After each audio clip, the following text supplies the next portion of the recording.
All right, ladies and gentlemen, it's Inside the IFL. It's episode 49, one shy of 50. And I'm joined by Mr. Ed Ritter. What's up? Ed may be a little distracted. He's over there playing Huge Casino. It's a game app you can get from the Google Play Store on your phone. And he's just winning all kinds of money over there. We just wish it was real, don't we? Oh, it's a thrill. Oh, considering I'm hitting 28 million a shot here on these jackpots, yeah. If it was real, the IFL will no longer be a simulation type league. It'd be a real one. Oh, hell yeah.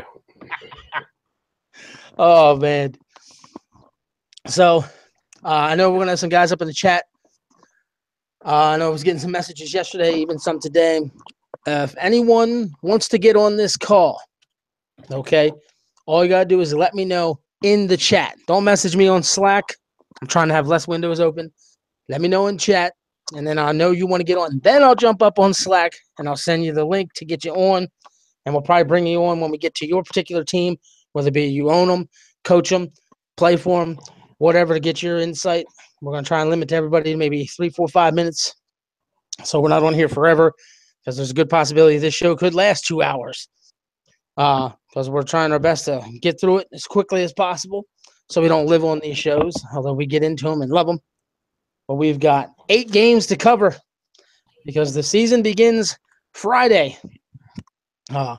Everything's what the hell? I have no idea why YouTube just asked me if I wanted to allow Mark Chisholm's comment of faux show to be seen. What the hell?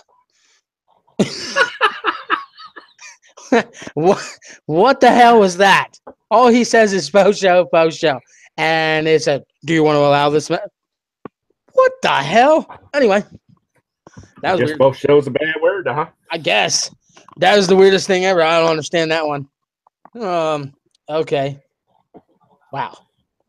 I'm baffled. That makes absolutely no sense. Yeah. But nonetheless, like I said, we got 8 games to get into. Season's coming. As everyone knows, I had a little bit of issues with my equipment for the preseason. We seem to have had those figured out. So I should be good to go. As everyone knows, Davis was good to go. We've been working with Mr. Chisholm, the owner of the Denver Yeti. And it looks like he's going to be able to help us. We still need to get he's a gangster.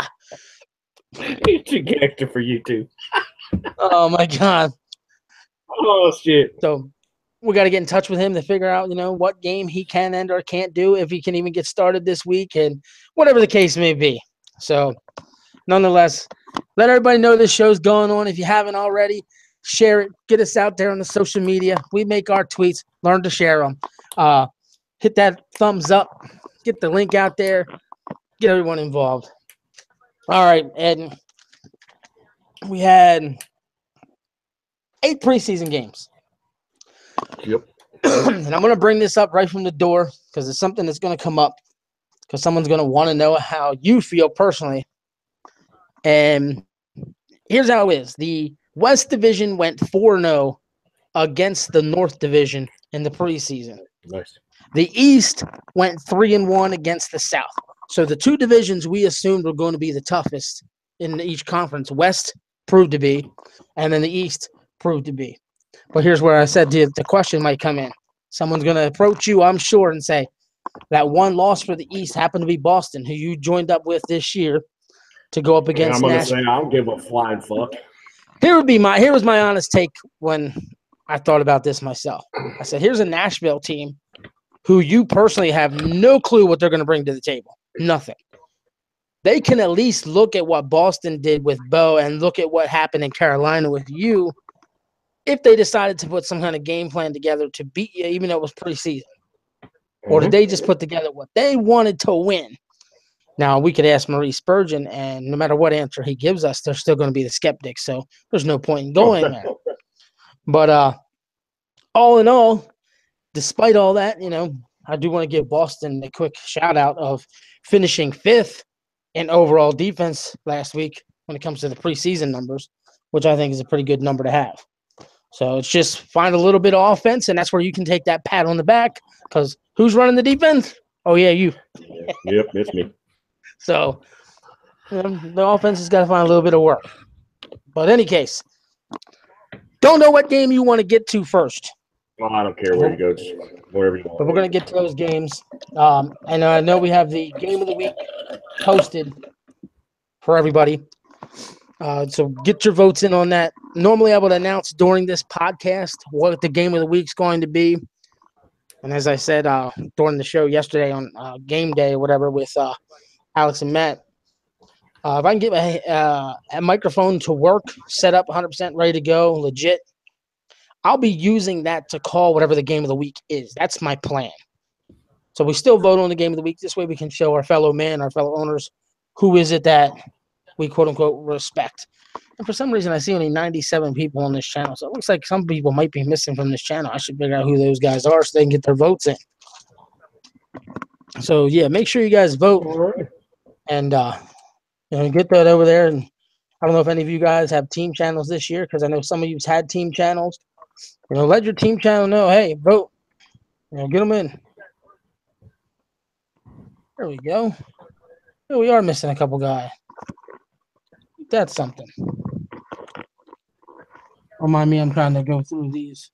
So as far as the preseason went, is there anything in the preseason that caught your eye that you wanted to touch on? Nope. He said, nope. Sorry. What the, Not a thing, huh? Preseason. It says it's preseason, doesn't mean nothing to him. Nope. Would you agree that our preseason means more than the NFL preseason? Probably. I love the NFL preseason. To me, it means a lot, just for the simple fact that creates your depth. Well, that's about the only thing that means. Teams are only as good as their depth. Yeah. Here, we don't have for that. Us. No, for us, it means you can see your mistakes because this is supposed to be your playbook that you're going to run with. And if you see some things you need to change, you can get right. At least 15. You can make at least 15 changes. Yeah. So remember that. I'm glad you brought that up. Make sure people remember that. You can make 15 playbook changes this week on both sides of the ball. So get those in before the end of tomorrow. Because once tomorrow ends, whatever you didn't do, you are stuck with for week one. And quite frankly, quite a few people have got their playbooks in. Like on the West, my son's already taken care of his. Arizona's already taken care of theirs. Over in the East, I've gotten the Cobras playbook already. I think I have Baltimore's. And I don't remember if I've got Philadelphia's. I'm trying to remember if I got his or not, because I think I do, but I'm not exactly sure. When it comes to the South, Division, I've got Atlanta's already. Dallas sent theirs this morning, and Tampa Bay sent me theirs moments after their game. Like, he knew. I got Chicago's. I got Green Bay's. And I think I have Detroit's. So, like I said, a lot of owners were on the ball. Just they knew what they wanted to do. They weren't waiting to see what their opponents did or didn't do, which I think is wise. And I had that conversation with Maurice. And I think you'll echo this statement. Maurice and I were talking. He's a new owner, so he's a little freaking out, which I'm sure some of our newer owners are. So I told him my advice to you would be never adjust your playbook to beat them. Make them beat you. That's the way I look at it. So don't freak out too much. That was something I used to do. Oh, my God, I got to do this. I got to do that. And, oh, God. If you like what you saw in the preseason and you don't think you need to make any changes, don't mess with it. Right. If you think you need to make a few tweaks, tweak it. But don't go crazy. And like you said, don't adjust to who you're playing. Make them adjust to you. Exactly. So, yeah, and I honestly think one or two of these new owners, they're going to make that mistake. They're going to freak out, and it's going to happen. And then they'll learn from it. And honestly, that type of mistake they might benefit from it. That's the scary part. You might be better off making the mistake rather than not. So, but just to quickly recap those preseason games that took place over in the Atlantic Division, Baltimore took down Tampa Bay 20-17. Philadelphia got past Atlanta 27-13. Nashville beat Boston 24-10. And New York escaped Dallas 38-37. So, and I'll got some things I want to mention in that particular game because here we go again with New York. Over in the Pacific, Arizona beat Chicago 34-17. Denver beat Detroit 40-37. Tokyo got past Green Bay 30-9. And San Diego was able to win 26-12 over Winnipeg. All in all, a lot of good games. Mm-hmm. I'm looking at it now. 1, 2, 3 games were decided by less than one score. But the ones that weren't were very close. Very, very close. When you look at the 26-12 game between San Diego and Winnipeg, they doubled them up, +2. But that game was a lot closer than that score looks. Right. Nashville and Boston, 24-10. 14-point difference. A lot closer than that score looked. So, very good games this week.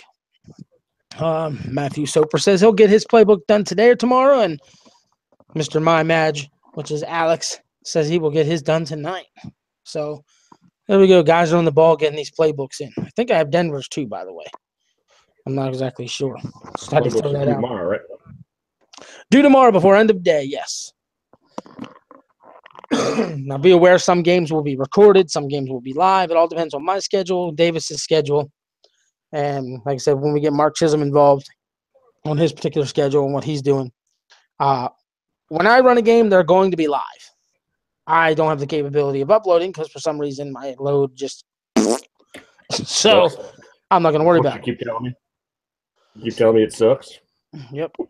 So my games will be live. So my current plan, just to give guys a heads up, my current plan is I need to go buy an extension cord because the way my apartment's set up, I actually have an outlet right next to my computer, but the one outlet's broke. It doesn't work. So the other outlet's clear across the room, and my cords don't reach that far. So I got to get a charger to be able to reach that outlet. So I need an extension cord, and I need to put the computer charger into that. So when I'm running a game, it's staying fully charged. Because by the time I start a game and just leave it sit here and the battery drains, I keep saying, oh my God, is the game going to end before the battery goes? The other game, that kind of happened. The game I did run, the Baltimore game with Tampa Bay, the freaking thing actually died. And I was able to freaking quickly plug it in by unplugging the television screen that I was watching the game from and plugged it in, and it wasn't charging. It was just holding it charged, so the game was able to finish. That was the error that I had the other day. So I'm trying to avoid that. And the main reason why is so when I run one game, I can take a moment's break before I can start the next game. Because if I don't do it this way, I'm going to need 2-3 hours to recharge my laptop. And recently at my job, we're so short-handed. I've been working Friday nights. That was the one reason why I made the schedule Friday and Saturday. And Mighty says I sound sexy today. Yeah, if I sound a little different, it's because I've been fighting a major head cold for weeks, and it's been really messing with the boys. So that's the issue. I'm trying not to have the damn laptop die on me. You know, maybe I'll enter a drawing to win another laptop and have 2 laptops charged, fired up, and ready. All right. So I'm going to take a look at this schedule, and we're just going to use the schedule that's on the website. And if you don't know where the website is, I don't know where you've been. It's iflzone.weebly.com. Eventually, we're going to drop the Weebly off there. I just got to win the lottery first. So when you look at the schedule, we're just going to go down in order. First game, Boston Liberty at the Tampa Bay Stallions. This is the team you work for. This is the team you're doing defense for. Yep. So I'm going to go to you, and I want your take on what you feel you as Boston need to do. I know you don't want to let too much out of the bag, but I guess it really doesn't matter too much considering Tampa Bay's already submitted their playbook. Absolutely nothing.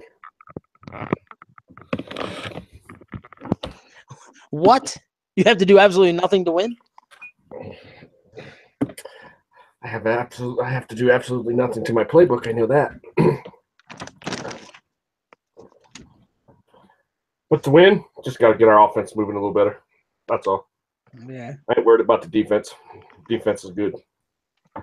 Well, speaking of offense. Get that offense moving just a little bit better. Right. Well, you guys did It wasn't that bad. It just was a little sluggish. If I can, get it fired up a little more, I think we'll be all right. Yeah, you guys did have 248 yards of offense last week in that preseason games, which came in last, and Tampa Bay was good for 8th, had 364 yards. Defensively, though, Tampa Bay came in 8th again, gave up 362, while Boston, despite its offensive struggles, did finish 5th in total defense, giving up 341 yards. So that was a conversation you and I had personally where I said, if you guys find your offense, them defensive numbers get even better. Yep. So it goes to show that the 3-4 defense was getting knocked, and it still finished in the top 5 with lack of offense, which proves it's very effective if you know what you're doing. Yeah. I think I know a little bit. Think you know a little bit? I know a little bit. Well, speaking of this game, Tampa Bay, Punky Streets. Dude. Go tight end. They figured out how to use it. Am I crazy? No, I think he's starting to figure it out. It's kind of scary. And guys, at the same time, I ain't sweating it. I mean, You'll hear me say it a lot. I don't sweat nothing. I mean, Punky was looking good. He's big too, Eddie. He's a big boy. He's ginormous. Couple of you seen him? He just broke loose and he's like, "What is that running? Holy crap!" I mean, that guy was big. Right. Yeah, that's something I want to do yet on the website. I'm so far behind on. I want to put players' numbers, their heights, their weights, all on the roster page. But with everything else I got going on, haven't gotten that far yet, and that kind of sucks. But but the question is he as big as my defensive lineman? Probably not. No. Big. No. That guy's just fat. He's huge. Yeah. And you can't miss him. Every time they turn the camera on, I'm just like, oh, my God. For those of you unaware, I was at Relocation Football League. Got Davis in there. Davis did send me a message. I'm going to get to him here in a second. Yeah, for those unaware, the defensive tackle for the Boston Liberty is 6'6", 425. I didn't missay that either. He is 6'6", 425. And there's a reason for that. Yeah, he's a fat man. I'm not saying nothing until people figure it out. Right. Because if you haven't figured it out by now, then you ain't paying attention. Right. So if you want to figure out what we're talking about, watch Boston this week. See if we can figure out what we're getting at. And not just him. Watch all my generics. Watch the team and watch their names to check. And if you guys can start telling me what it is, that'd be awesome. Because I did it on purpose. You had to have some fun. Davis says he done been figured out. He was built for run stuffing. Well, he's built for run stuffing, that's for sure. But no, it's their names. Check it. Go read their names and tell me what you guys figure it out. Right. Who saw my Huskies put in work? Over in the Relocation Football League. Mr. Chisholm owns the Toronto Huskies over in the RFL. I had no clue. I did not know that. That's the first time I found out of that. Yeah. I was owning the Chicago Tigers. I don't know if I am or not anymore because the league went dormant there for a while because of school and everything for Mr. Schmidt. And now he just came back, and I've been so wrapped up in getting this league going that my mind's just when it comes to what else is going on outside of the IFL. So, I'm still waiting for this season to be over and the next season starts, so my player can be put in. Let's see where he goes, where he gets drafted. Yeah. Made a defensive end. There you go. Yeah, I was going to make a player and never did get around to that. I took over a team instead. I'd almost rather have a player at this point because I feel like I'm doing that league an injustice by owning it. So it is what it is. I'll have to talk to Schmitty about that. So, but getting back to this particular game with Tampa Bay, when I look at Tampa Bay, they got the gold quarterback and the gold tight end. That was very dangerous here in the preseason game. I mean, Baltimore, if it weren't for their defense, it could have got 15. A lot uglier. I'm going to interrupt you for a second. 15 on each side of the ball there, Mr. Davis. Oh, he asked how many plays we can change? How many changes can we make this week? Yep, 15 on each side. Yeah. See, the Tigers really aren't doing good at all. Yeah, that team's loaded. That team's loaded with a bunch of scrubs. They really are. I'm about to pull Cleveland Browns and Oakland Raider move and just gut the entire roster. Yes, you can add 15 and drop 15. And so, gut the whole damn thing and start from scratch. Just hit up the freaking free agency like crazy. But I'm not exactly sure what the rules are over there. But yeah, but you can't make a bunch of trades and get 3,000 draft picks. Yeah, could do that too. Get me a bunch of 3s and 4s if I have to. But yeah, Mr. Joe Britton, the quarterback, and Mr. Punky Streets have a good combination over there already. Aiden Friday and Mike Speed both look good. JoJo Spade did his thing out in there in the secondary. Jax Diamond and Dallas McKnight, while both bronze, they did their thing in the preseason game. Alan Magnum did phenomenally well. And for those of you who didn't catch it, if you go look at the box score of that game between Tampa Bay and Baltimore, it's damn near identical, which just was completely crazy to me. And for those of you who didn't see it, compare the numbers.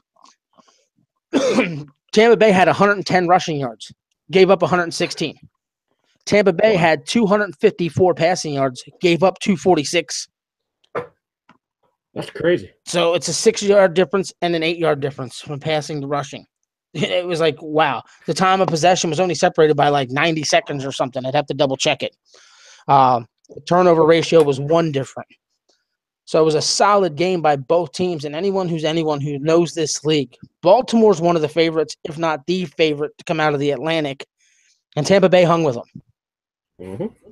And then when you look at Boston, like I said, Boston's secondary, we might have to start handing out fines or testing them or something because they're ridiculous. You can say it. They're sick. It was ridiculous. Every single star defensive player had an interception. Every one of them. And they knocked down I don't know how many passes, just did phenomenally well. They did a little bit less work against the run, but they did enough for that overall defense to finish 5th for the preseason week. So it was a solid performance by the preseason. Did very good on the ground, even though the average wasn't where I know you told me you wanted it to be. Yeah, but it was a ground and pound, wear a defensive out type of philosophy. But the question is, can they get Mr. Emery Callahan going and get a little bit more passing production? Because I think if you can get that going or completely take the ball away from him and just say, hey, you know what, Mr. Clapper, show us what you're working with. And after all, we did pay for 2 guards. It's true. So I'm curious as the changes you guys make. I think this is going to be a fun game. I really do. And just for a side note, for those of you, again, living under a rock, Mr. Ritter here is a diehard Cleveland Browns fan. And Tampa Bay looks just like the Cleveland Browns. I'm kind of at a crossroad kind of thing here, because, as co-owner and defense coordinator of Boston, I want to kick the shit out of Tampa Bay. But when I look over there, I don't see Tampa Bay. That's the problem. I see Cleveland, and I'm like, So yeah, it's gonna.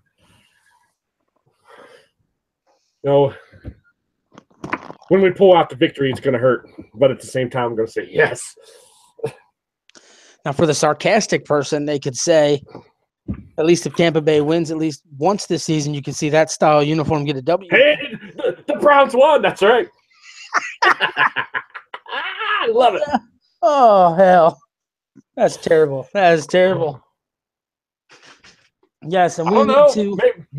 Maybe the Browns need to look at that uniform and do what Tampa Bay did and put up some kind of logo on the helmet. Maybe that'll change everything. Hey, like your icon.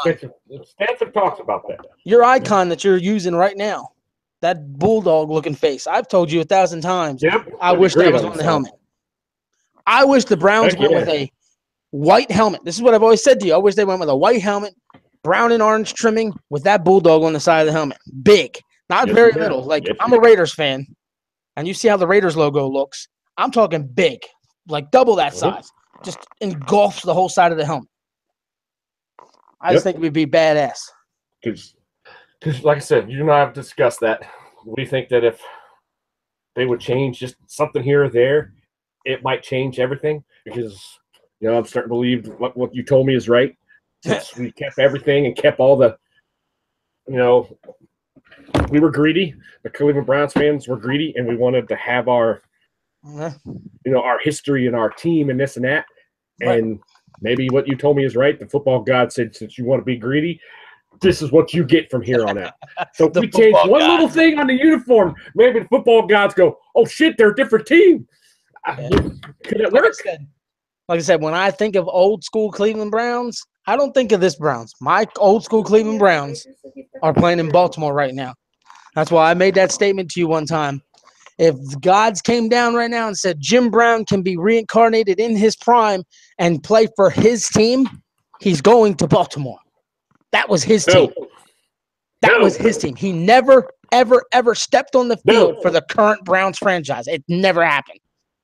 Sorry, don't agree with that. Don't agree with that.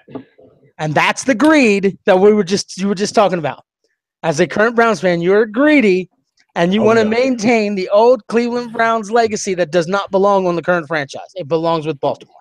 Well, if you talk to our boy, Mr. Coates, who's in the IFL, and he is a Baltimore fan, and he lives in Baltimore.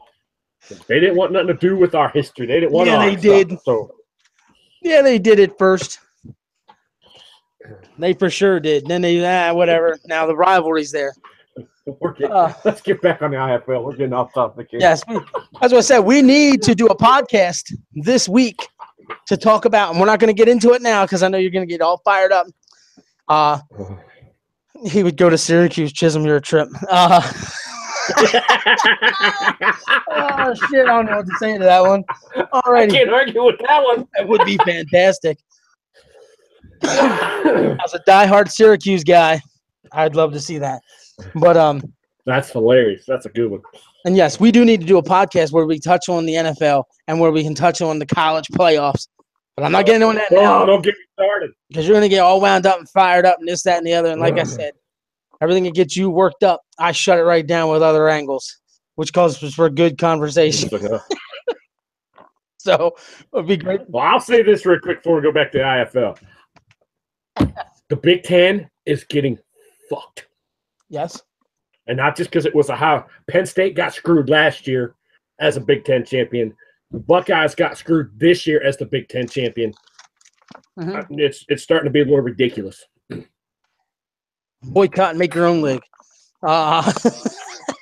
Hey, why the hell not? Shit. I believe that kind of stuff's going to happen. We can add the American Conference because, UCF's getting screwed. And, hey, why not? Indeed. Okay. So. All right, back to the IFL. Yes, back to the IFL. This particular game, like I said, we pretty much hit it from each angle, gave a couple bits of talk here, whatever. When you go look at the pick'em on the Slack, where we currently have that set up, that game is currently 16-12 in votes. Well, 15-12 in votes in favor of Tampa Bay. So the community expects a good one. Yep.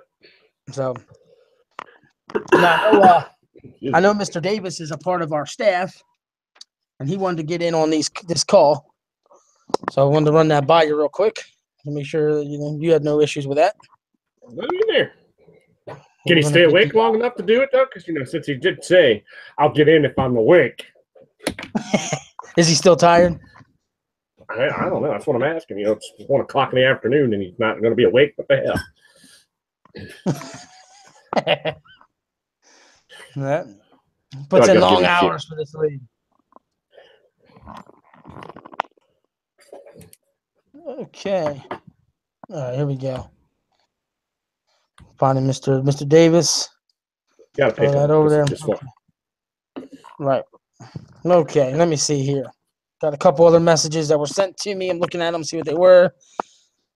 Yes, I'm going to get to Matt. Matt wants to be a part of the podcast then. So we're going to get him in when we get to his team. Man, I heard you. Shut up, Chris. Man, don't insult me. But you're younger than I am, and you're not up yet? What the hell? Everybody sleep differently. He's putting in long work hours for the IFL. That's all. Yeah, man. I was also burning that morning oil, man. And I was studying for for playbooks. That's why exactly why I was asking how about these playbooks? What's going on? Because already just like that in a few hours, I feel like I'm already done doing what I want to do. So. Wow. So before we move away from Boston and Tampa Bay, is there anything you want to throw in on that conversation? No, because it was a relatively good game, but at the same time, the 3-4 team's not looking good so far. I'm pretty sure we're gonna touch on the other 3-4 team in a minute, but those 3-4 teams, they was getting run on and passed on. Now, granted, they got some interceptions, but did it help them win the game? Absolutely not. So, 3-4 teams, you need some work. If you try to prove people wrong about the 3-4, that's not how you do it. It's not I have proved them wrong. My resume speaks for itself. So here's the thing. Here's the thing I'll say for the 3-4 teams, and this is in the numbers. This is not biased. This is numbers. Against the rush, Atlanta came in 15th against the rush, giving up 240 yards. This is 16 teams based on the preseason numbers. Boston came in 13th, giving up 158. But against the pass, Boston came in 4th, giving up 183 yards, and Atlanta came in 2nd, giving up 134 yards. Both 3-4 defenses locked down the pass, but gave up just a little too much on the ground. That's not a good thing. This is mainly a running league. So, you're not going to find too many pass-heavy teams. So that's what I'm saying. When I tell you, that's not a good thing when you give up that much in a run. Teams like, okay, then we could just hit you on the run, no problem.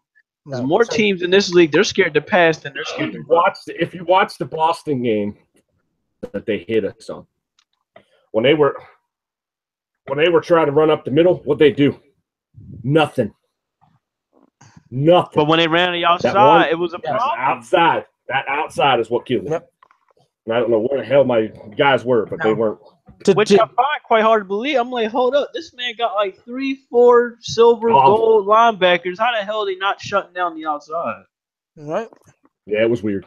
But I'll say this, when it comes to this particular game, to touch on Davis's comment of it's a run-happy league, when it comes to Tampa Bay, they clearly favor the pass. Yep. So it wasn't the only team. Yeah, there was quite a few. It's more. Moving on, we'll get to the next game here. We got the Dallas Wranglers, who lost a stunner of a game to New York. Honestly, that was probably the best preseason game I've seen in a long time. That includes NFL. That includes NFL. I could not believe what I saw when I was recording this game. I'm like, what the fuck? How the hell did this happen? Yes, ladies and gentlemen, we allow what the fuck on the air, but faux show gets edited on the chat. That's hilarious. But yeah, the Wranglers will be at the Baltimore Bulls, who happen to beat the team we were just talking about, the Stallions, in a very close game where their stats were whatever. But touching on Dallas, Dallas defensively, okay, gave up 496 total yards. Jesus Christ. They had the 15th. They had the 15th defense against the pass, 393. They gave up only 103 on the ground to Mr. Theo Flood, who's a fast little bastard. I'll tell you that. They weren't using him enough, but that was good for 6th. Offensively, though, Dallas was 4th because they had 476 yards of their own, 380 passing yards, which was good for 3rd. And their running game came in 12th at 96 yards.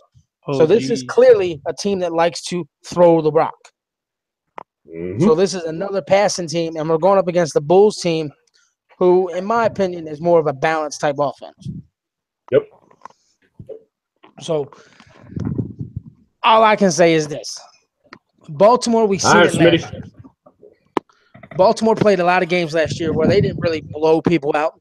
They were a methodical team. They did what they had to do. They chipped away, beat you down, what have you. Dallas jumps up to a 37-17 lead on the Cobras and lose the game. A late interception sealed the victory for the Cobras. Or they win that game. I don't know what happened. Can we get into it now? Yes. I think I really thought Dallas had the game won. They just collapsed. They just straight collapsed. I couldn't believe it. Can we get into the 8 interceptions? Yes.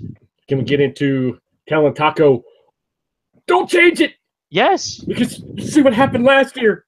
Let it go. Go for the record. Go for what you said you wanted to go for. Last year he ran his mouth. I'm going for the most interceptions. I'm going for it. Dude, stick with this. Because you threw 8 interceptions and still won the game. Yeah, it's ridiculous. 8 interceptions, bro. 8.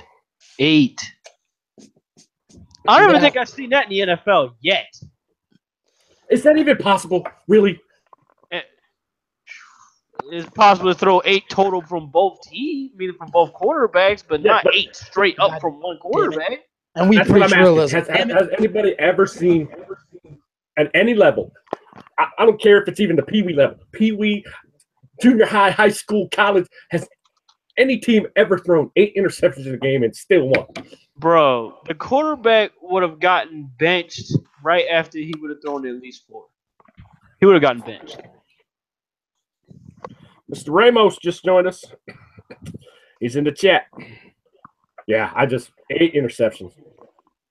Hola, you Japan Mexican motherfucker. I'm looking it up now. Since you asked. You gotta find out. You gotta find out. Since you asked.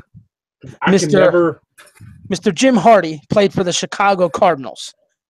And on September 24th, 1950, he threw 8 interceptions against the Philadelphia Eagles. I'm sure he got benched that next game. No. And then just for fun, Steve DeBerg while playing for Tampa Bay, Zeke Bradkowski while playing for Chicago, Ty Detmer playing for Detroit, Ken Stabler playing for the Raiders, Tommy Wade playing for Pittsburgh, Glenn Dobbs playing for the Los Angeles Dons, all come in tie for second with 7. And these are all games they won. I don't know if they won.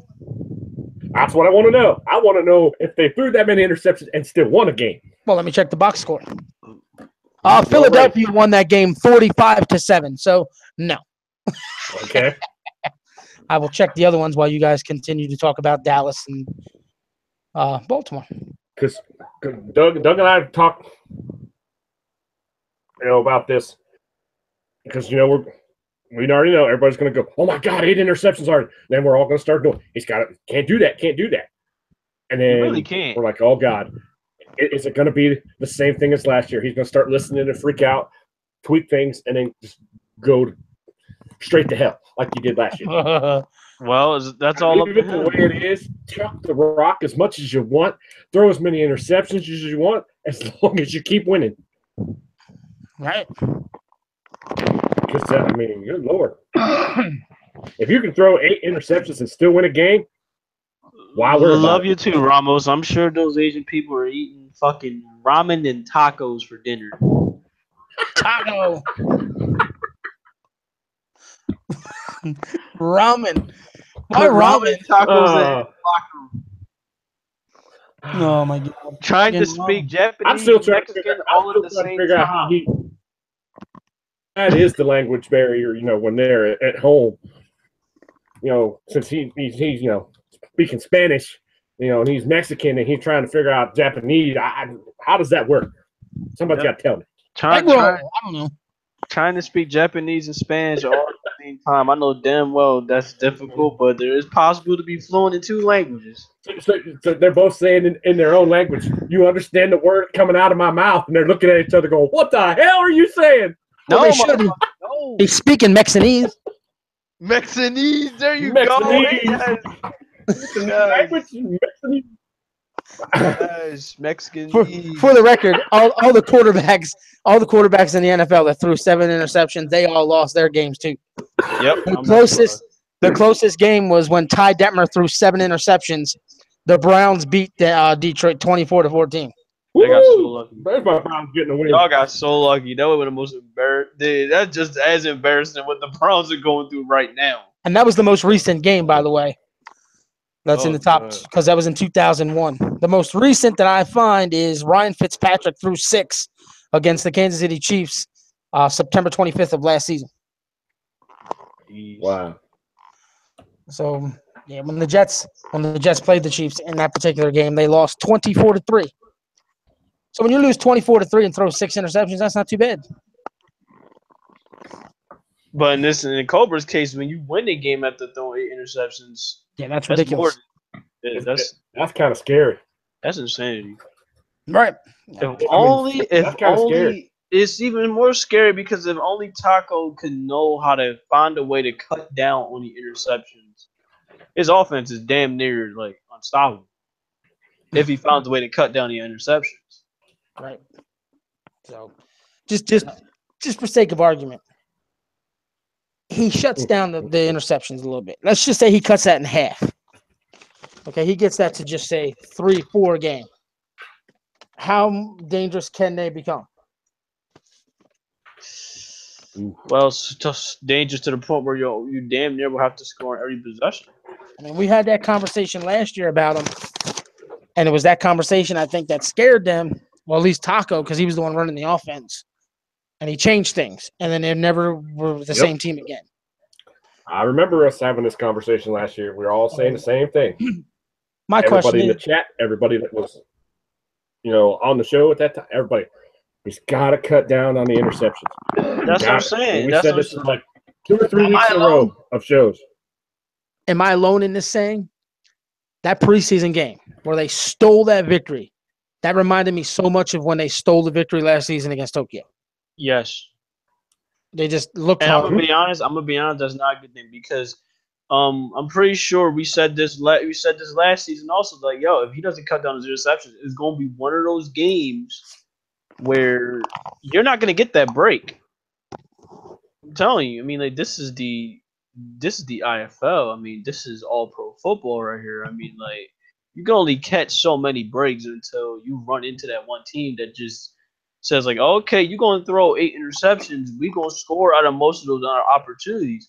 Now, as far as I'm concerned, Taco could go ahead and not listen to it. That's entirely up to him. But look, it's best to be a more efficient team than it is to be a somewhat of a sloppy team and just catching lucky breaks every time. That's just not how life works.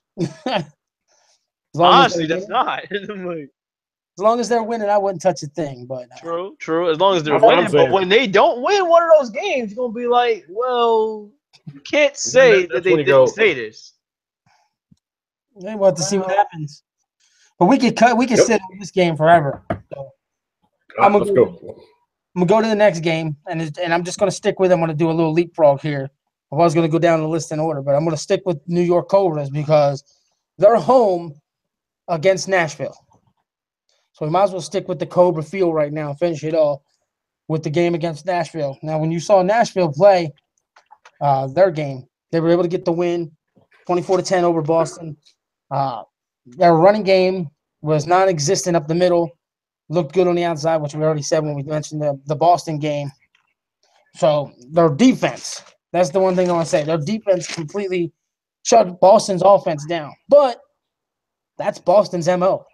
They don't do much offensively. They do slowly, methodically, try to wear you out, whatever, and catch you. Clearly, they're not going to find that type of offense when they play New York. New York's we're going to score with every single pass type of team. Right. Does Nashville have the defense and or the offense to compete? Now, we talk about the 8 interceptions. Elijah Meggett got an interception. He's a gold-free safety. Marshall Flores played decently as a silver corner. Then E.J. McAllister and Eric Davis are both bronze, strong safety and corner. Then Jamal Gordon's the extra free safety playing copper. So you know they're going into a lot of 4 or 5 wide receiver sets, and Nashville has the extra star defensive back. That could cause for more interceptions. Does Nashville have what it takes to slow this team down, though? That's a good question. Ooh. I guess we're going to find out. We're going to find out. It's going to be interesting. I want to go back to the pick'em here because I did forget to mention it for the other games. In the pick'em right now, you got Baltimore up 23-4 on Dallas in the pick'em, and in this particular game, it's 19-8 in favor of the Cobras. So the community right now thinks the Cobras are going to win this game. So for the most part, I pretty much agree with the community pretty much so far. So this to me is one of the more interesting games, considering Nashville did pretty good offensively. Like I said, their defense, I'm not jumping too much on it because I'm used to what Boston does offensively. So shutting Boston down to only X amount of yards it's not shocking to me. But what they did offensively was pretty good as far as throwing the ball. They had a very strong game. And Ed, you and I talked about this. Muhammad Al-Jawani, I think he's got the hardest, strongest zip of every quarterback in the league. Oh, it was ridiculous. Yeah. The way he threw the ball from point A to point B, it was goal. I mean, he was just slinging it. It's like, what the hell? It was Brett Favre-esque, apparently. I mean, it was I don't remember another quarterback we have in the league that threw the ball that fast, that hard to go from his hand to the receiver. It was ridiculous. I'm surprised the wide receiver's hands. I mean, it was. Yeah, because I mean, it seemed like it was, like a blink of the eye, and it was there. It was like, what, as we were talking about, where'd the ball get there? Oh, God! Oh, holy crap! If you guys didn't notice this, please go watch that game and watch the zip on this man's passes. It was ridiculous. Oh, it was insane. And it was off the wall. So, anybody got any more comments on this particular one? The door, no. It's locked. Gabby, be coming here in half hour. Ed, any comments on this one yet? What's that? Any final comments on this particular game? It's going to be interesting to see what happens. And I can understand why everybody's taking New York. Right. Because they have more of an idea of what New York can do from last year. And, pretty much it's the same thing this year. With Nashville, it's still, you got to wait and see. Because one preseason game really doesn't show you anything. Right. All right. Well, then we'll move on, and we're going to get a preseason rematch. Cool. Preseason rematch that happened. Philadelphia plays Atlanta. Philadelphia won 27-13 in the preseason game. Now, as far as like I said, we go look at the statistic-wise. Okay, Philadelphia ended up having the 7th best offense for the week. Atlanta's was 15th. They were only 22 yards or 32 yards better than Boston offensively. Passing-wise, Philadelphia did horrible. They came in 15th.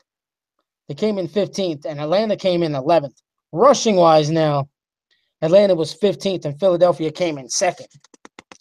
So when you look at it defensively, Philadelphia had the number 2 overall defense, and Atlanta was 10th. So they did crack the top 10.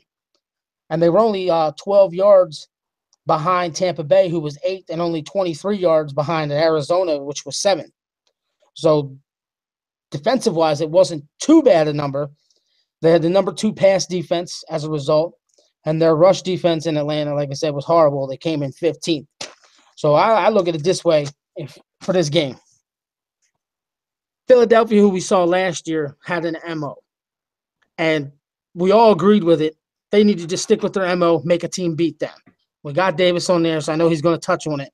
My personal opinion is Philadelphia needs to stick with that MO and what have you. Atlanta, they got to get Kenny Cleveland going. I thought for sure Kenny Cleveland, Booger Lynch, That was Booger Lynch. and these were the two rookie running backs I had my eyes on the most. Neither one of them, in my opinion, did too much in the preseason game. So I think they need to get that running game going a little bit more in Atlanta. And one thing's for sure, Dwayne Ritter slinging the ball all over the place. He did good in my eyes. I thought he did very good. Could have been a little better. Six Killer was doing good. Deshaun Wilson did all right. Crestwood, he even got involved. Pierce Waterloo, he was doing good. But all in all, they need to get the offense going a little bit more effectively to be going. I do honestly think this rematch will be closer, but I still don't think Atlanta's going to have enough.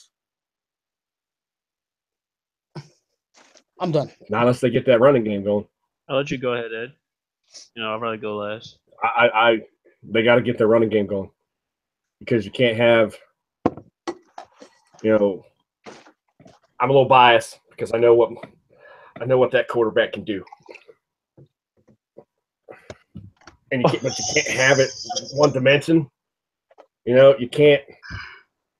You gotta have a little bit of everything.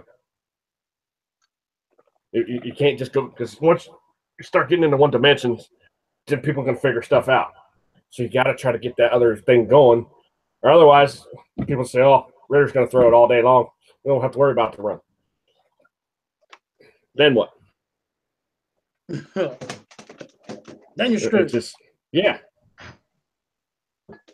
It's just kind of. But I thought their running back was going to do a lot better than he did, and he just didn't look that impressive to me. I don't know. Maybe I expected more with the last name Cleveland. Yeah. Oh, now we realize why. That's jacked up. Now we know why he didn't do anything because of his last name. Got it. That could be it too. By the way, change your last name, kid. Oh man. Come on, I had to go there. I know you did. That's jacked up. Oh, hey, hell. 40 years, man. I've been a Browns fan for 40 years. By So the way, everything that has to do with Cleveland. By the way, that was Booger Lynch. But yeah, that's still jacked up regardless.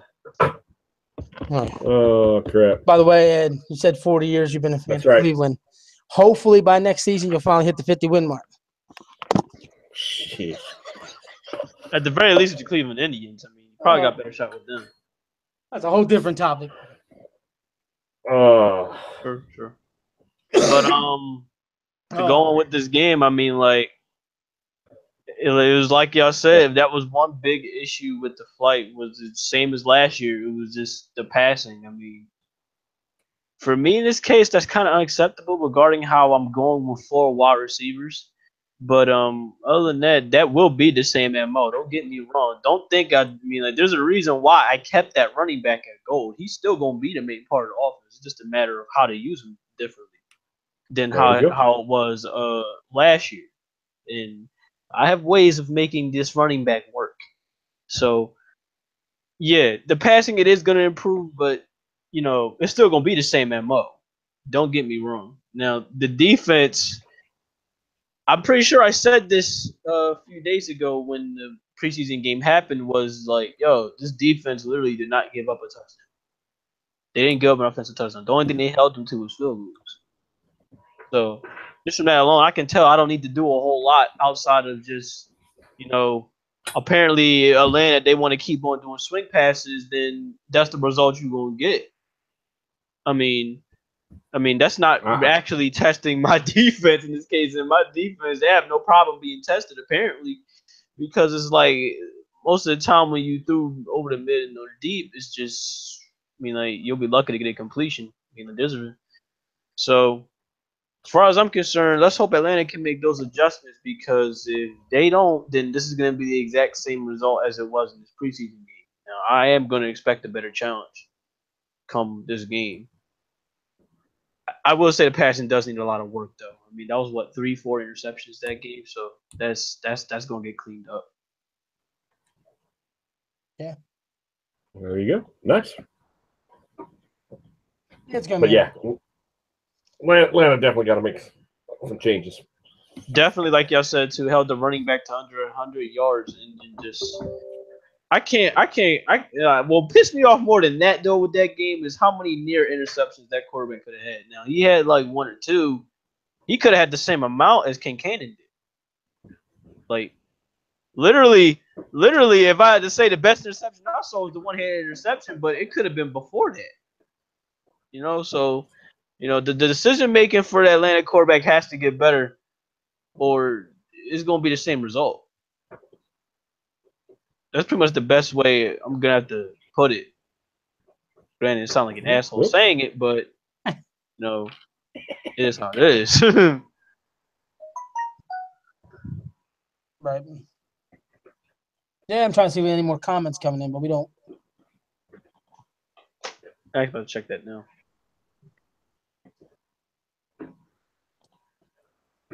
Peyton Manning, damn, 6 versus San Diego. I forgot about that. Wait. What year? What year did that happen?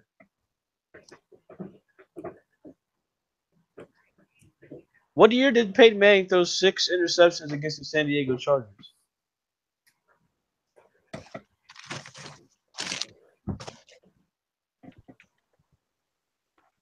Y'all know that answer?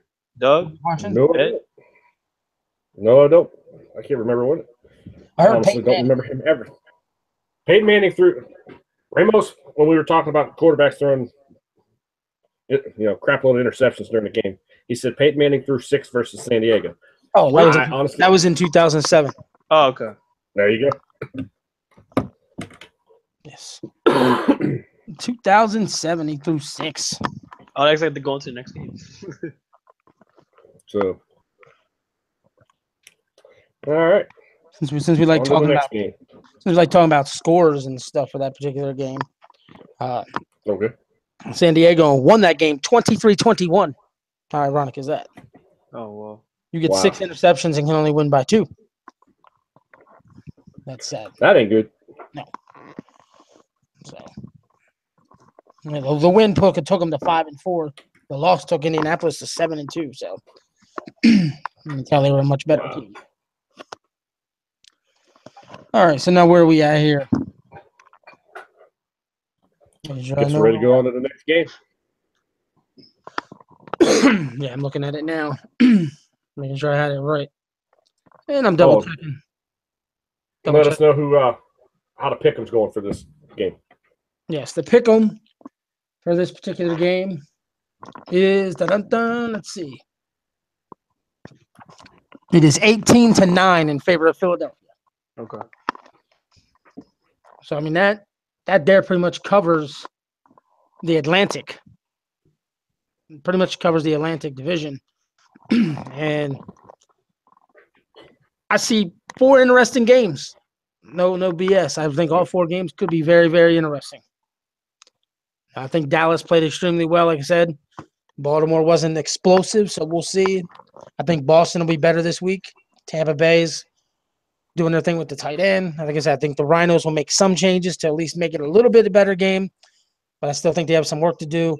And Nashville and the Cobras are the biggest question mark to me on what type of game we're going to get. So, but I'm going to go to Slack here because I believe Matt is with us. Discord. No, I'm playing. And Jesus Christ. I had to do it.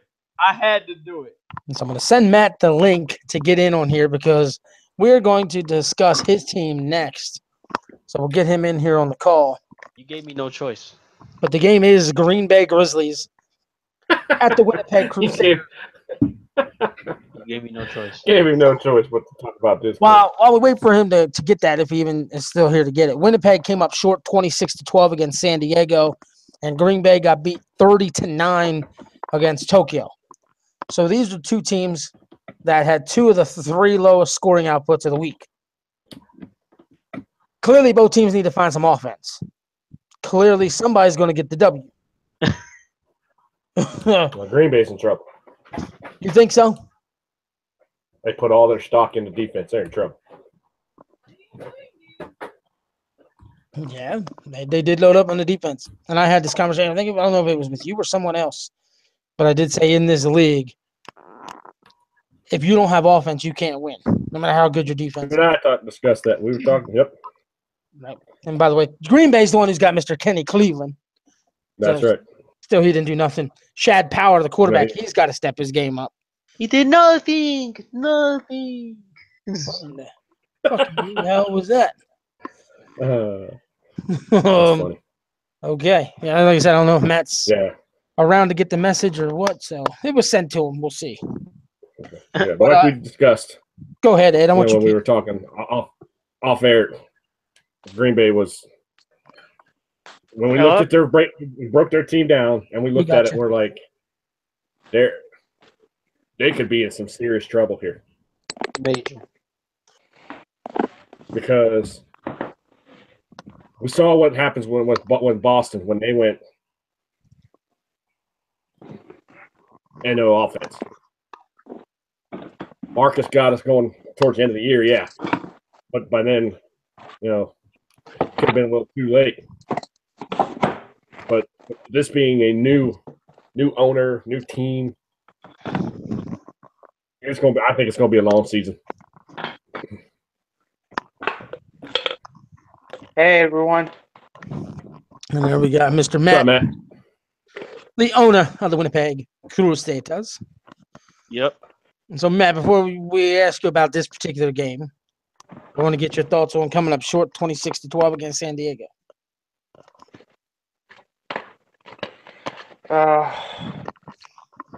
We could have done a little better. I mean,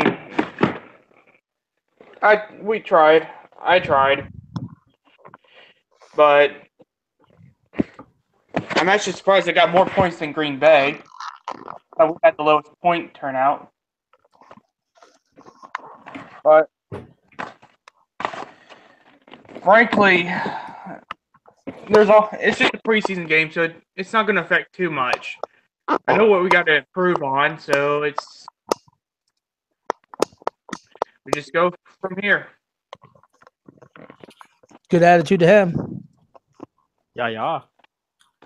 Yep. I mean, I got a good staff working with me, so I'm not alone doing this, so that's good. Because if I was alone, I would be in last place.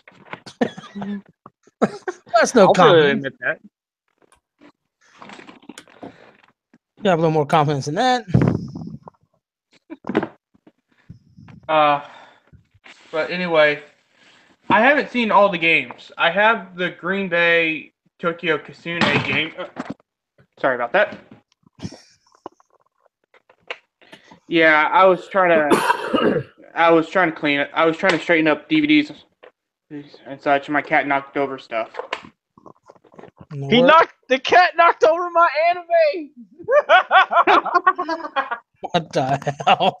No, my anime. My goodness. You've lost control now. Oh, it's great. That's what makes these shows great, because we go all over the place. You never know what we're going to talk about. This is true. He knocked over all 5 of my DVD collections of Brett Favre. How dare you? Oh, geez. Oh, Brett Favre. Oh, God. No. And Tom Brady.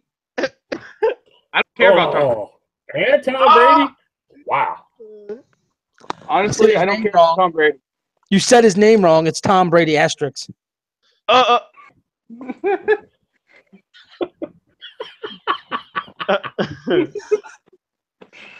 Gotta say it right. But yet, I'm sorry.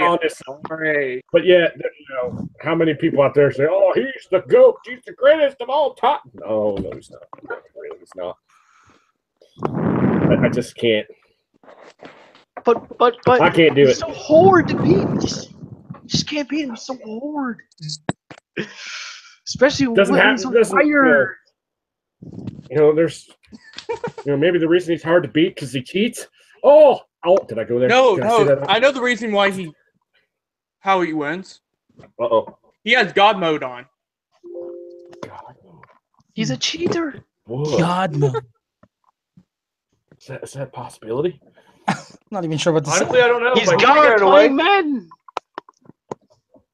Just making cheesy throws time after time, especially when the Rob 69 Gronkowski. 69.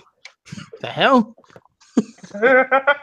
He wants that to be a street address, so all right, I'll make that be a street address. Okay. We've lost all control. Yes, Wow. I think we We already this lost is all. control This is anyway. if we didn't lose control, this wouldn't be our show. That's right. That's just what that's our thing. We lose control, then we get back on subject, then we'll lose control, then we'll get back. That's just how it works. Yes, People let's so. get on topic. Music make me lose Because I know Do we have to? both of us, I know you and I are on time budgets with children and stuff coming home from school. All right. But Green Bay and Winnipeg. When I look at this particular game, for me personally, here's what I see. I see a team that's got to get the running game going, and I don't care which side of the ball we're talking about. I think they both need to get the running game going.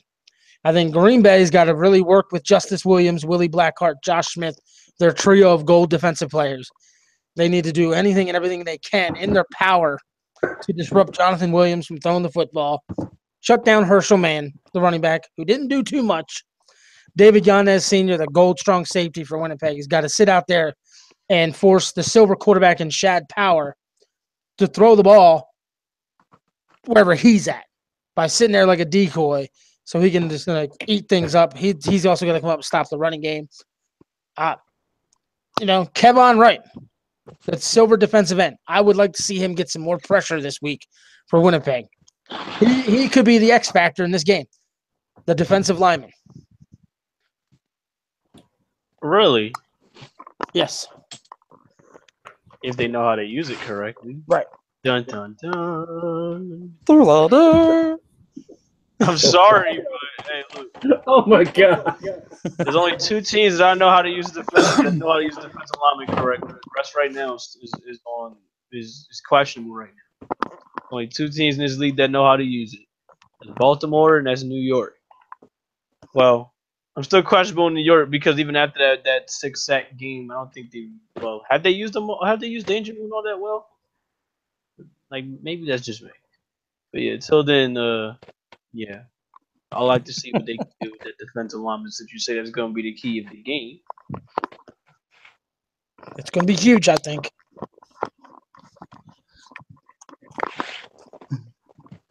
Well, Matt, you're on the air. I would like for you just to give us anything you got that's on your mind as far as Winnipeg goes.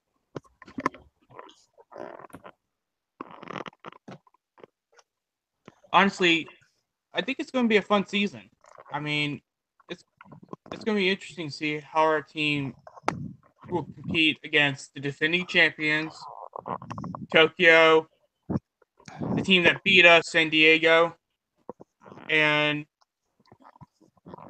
even trying to compete in our division, the North Division or whatever. It's going to be interesting. The hell was that? But what? I heard it bling bling. I don't know if anyone else heard that or not. That was weird. Okay. Dougie's hearing things, ladies and gentlemen. Oh my. Yes, the aliens are coming. No, he can sense ghosts. Well, I did have a very odd, shall we say, what the hell is wrong with you moment yesterday. Don't we all? And I have no problem elaborating because I actually sent this to someone via a Facebook message yesterday. I don't know where my mind was, what I was thinking, where I was coming from. I'm opening it up now so I can read it to you word for word because I still don't know what to make of my own statements. Oh, this is going to be good. Oh, boy. I wrote to this particular statement to someone yesterday. And before I even read it, their statement to me was the following. What the fuck? That was a huge mind fuck. So I wrote the following. If you have 4 apples and have 7 pencils, how many pancakes will fit on the roof? Purple, because aliens don't wear hats. Ha, hats. I knew it. Really? What? Drug test. Lane Johnson, yeah. PG. I have no idea what I was my talking God. about. Why I even sent it? But I thought I'd share that with you guys, because you guys are my go-to guys when I need some counseling. So I'm gonna charge double for this one. okay. I have $2. Triple. $3. Okay. Purple. Apples, pencils, pancakes on purple. On the roof. Yeah, on the roof. Aliens don't wear hats. Ha. I knew it. Yeah, I don't know. I only have one question. It's the only question I have. What are you smoking? And how come you're not sharing with the rest of us? I got some of this. Kind of 2 questions. I got this smokable syrup from Winnipeg. Wait, what? Smokable. Wait, what? How did you know? Wait, what? Oh, hell. You traitor. Holy crap. Oh, boy. Too much fun. Too much fun. How do you know aliens don't wear hats? I guess that's another question. How do we know aliens don't have don't really look skinny as shit and I have black eyeballs? I have a pair of those sunglasses. Really? Okay. I got Roddy Piper's pair of sunglasses from his will. Oh, really? You know. So you can tell people when they're who are aliens and who aren't, and if they wear hats, they don't wear hats. Yeah. Okay. I'm gonna make a phone call now. You're gonna be getting a call at your door here. Knock at the door here soon. Are they preparing a padded room? Yes. Guys in a white coat coming to get you. Oh, darn. Oh, it's too much, guys. Too much. All right. So, since we're done with Winnipeg, I don't know if Matt has anything else he wants to throw out here. I did ask him his thoughts on this particular game. He told us it's going to be a fun season. I don't know if he has anything to say about this particular game. And the chat room's kind of quiet, so I don't know if I'm scared people off or what. I think you have. I think you have too. But they should be used to you by now. At least most of them.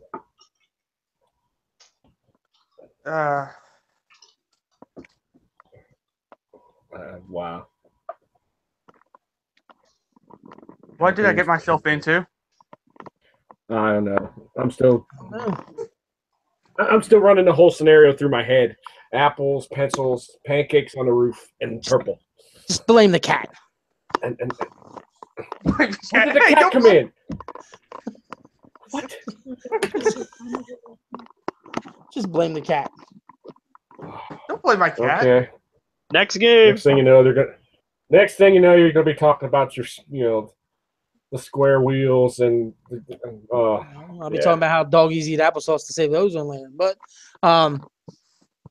moving on. Oh Lord, have mercy. Yes, we're going to move on. We're going to move on here before we lose all goddamn control. Just like Davis said, next game. Please, Very, very well. I heard him. Please, Let's go, next game. He's trying to come on. Yes, we will definitely move to the next game on the docket here. Oh hell! Oh, all right. Goodness. We got the Detroit Hawks at the Chicago Assassins. Detroit came up short 40-37 against Denver. Chicago lost 34-17 against Arizona. The one thing that everyone's going to realize about this particular game right from the beginning is no star corners versus the 2 gold wide receivers. Correct me if I'm wrong, but who doesn't have to start cornerbacks again? Say that again. Correct me if I'm wrong, but who doesn't have the 2 Detroit has no star. corners. So this what I don't get for the life of me, which people like. I don't know why, but hey, it's their choice. People said Detroit was going to win this game from the pick'em, correct? Let me get to the pick'em and tell you before I even move on from that particular pick'em. I'll give everybody the pick'em for the Winnipeg game. And if not, if not, then I don't understand as to how in the world is this going to be like. Okay. Yeah. Yeah, Green Bay's leading the Winnipeg pick'em 16-11, and it's 21-6 in favor of Chicago over Detroit. But like I said, I can see why. Yo, we might have Detroit's in big trouble with those no corners. Well, let me give you this number. Because this is a number you guys are going to find interesting. This is a team that has no star corners. Okay? No star corners against the pass. Okay? And Detroit finished 12th overall and allowed just 326 passing yards. Telling you, that's I don't know, man. This game's gonna be entirely different. I mean, he's going up against two wide receivers, which are very, very good. Telling you, man, like not having any star cornerbacks will hurt more than you think. Telling you. As much as I hate to say it, but Alex gonna find this out the hard way. You going up against. Let me look back at the team, but you said two gold wide receivers, correct? Right, and the gold quarterback. They're about to get fried. And if it's going to happen, if they don't have a star receiver, wait, how do I want to say? If the lack of a star defensive back or a corner rather is going to kill them, this is the game we'll find out. Oh my god, man! Look, I feel bad for Alex. I feel bad. I feel really, really bad. Detroit will have the rest of the season to figure it out. They'll learn from jump right out the gate. So we'll see what happens. Now, like I said, you do realize what Chicago did last week, though, right? Well, the preseason game. Yes. Chicago only had 233 passing yards, which was good for 10th. Only 233 passing yards with the gold wide receivers and the gold quarterback. Now, they played Arizona, who we know last season was one of the better defenses. So that might have had something to do with it. Or do they just not know how to throw the ball despite having such weaponry? I'm going to say it's a combination. It's a combination of Arizona, being Arizona, and a rookie owner. Maybe the play. Exactly. They just made like a few mistakes, but like when it goes to Arizona, they're one of those teams where you can't make too many mistakes against. If you make too many, you're not going to beat them. So I have to agree on that. But if you talk to Alex, he swears up and down his defense is going to be fine. It's going to be good. He's going to show everybody he's convinced. It better be. It better be because I'm telling you, you got a serious test week one. I understand that. I have to say it because this is where we've seen it. Teams have done pretty well with no star corners. I just don't. I agree with you, Chris. I just don't see that working out here. I just don't. I hate to say it, but I'm like, I'm sorry, but on Saturday he's gonna get fried. If he does not know what he's doing, he's gonna get fried. Two gold wide receivers, and those gold wide receivers are Macho Frog and Tyrone Goodspeed, who got experience. They got experience. Well, like I said, we're all saying that. And a bronze wide receiver. And I hate to cut you off. And a bronze wide receiver, like, really? But the question then remains. You still have to ask this question. What if Chicago still hasn't figured it out?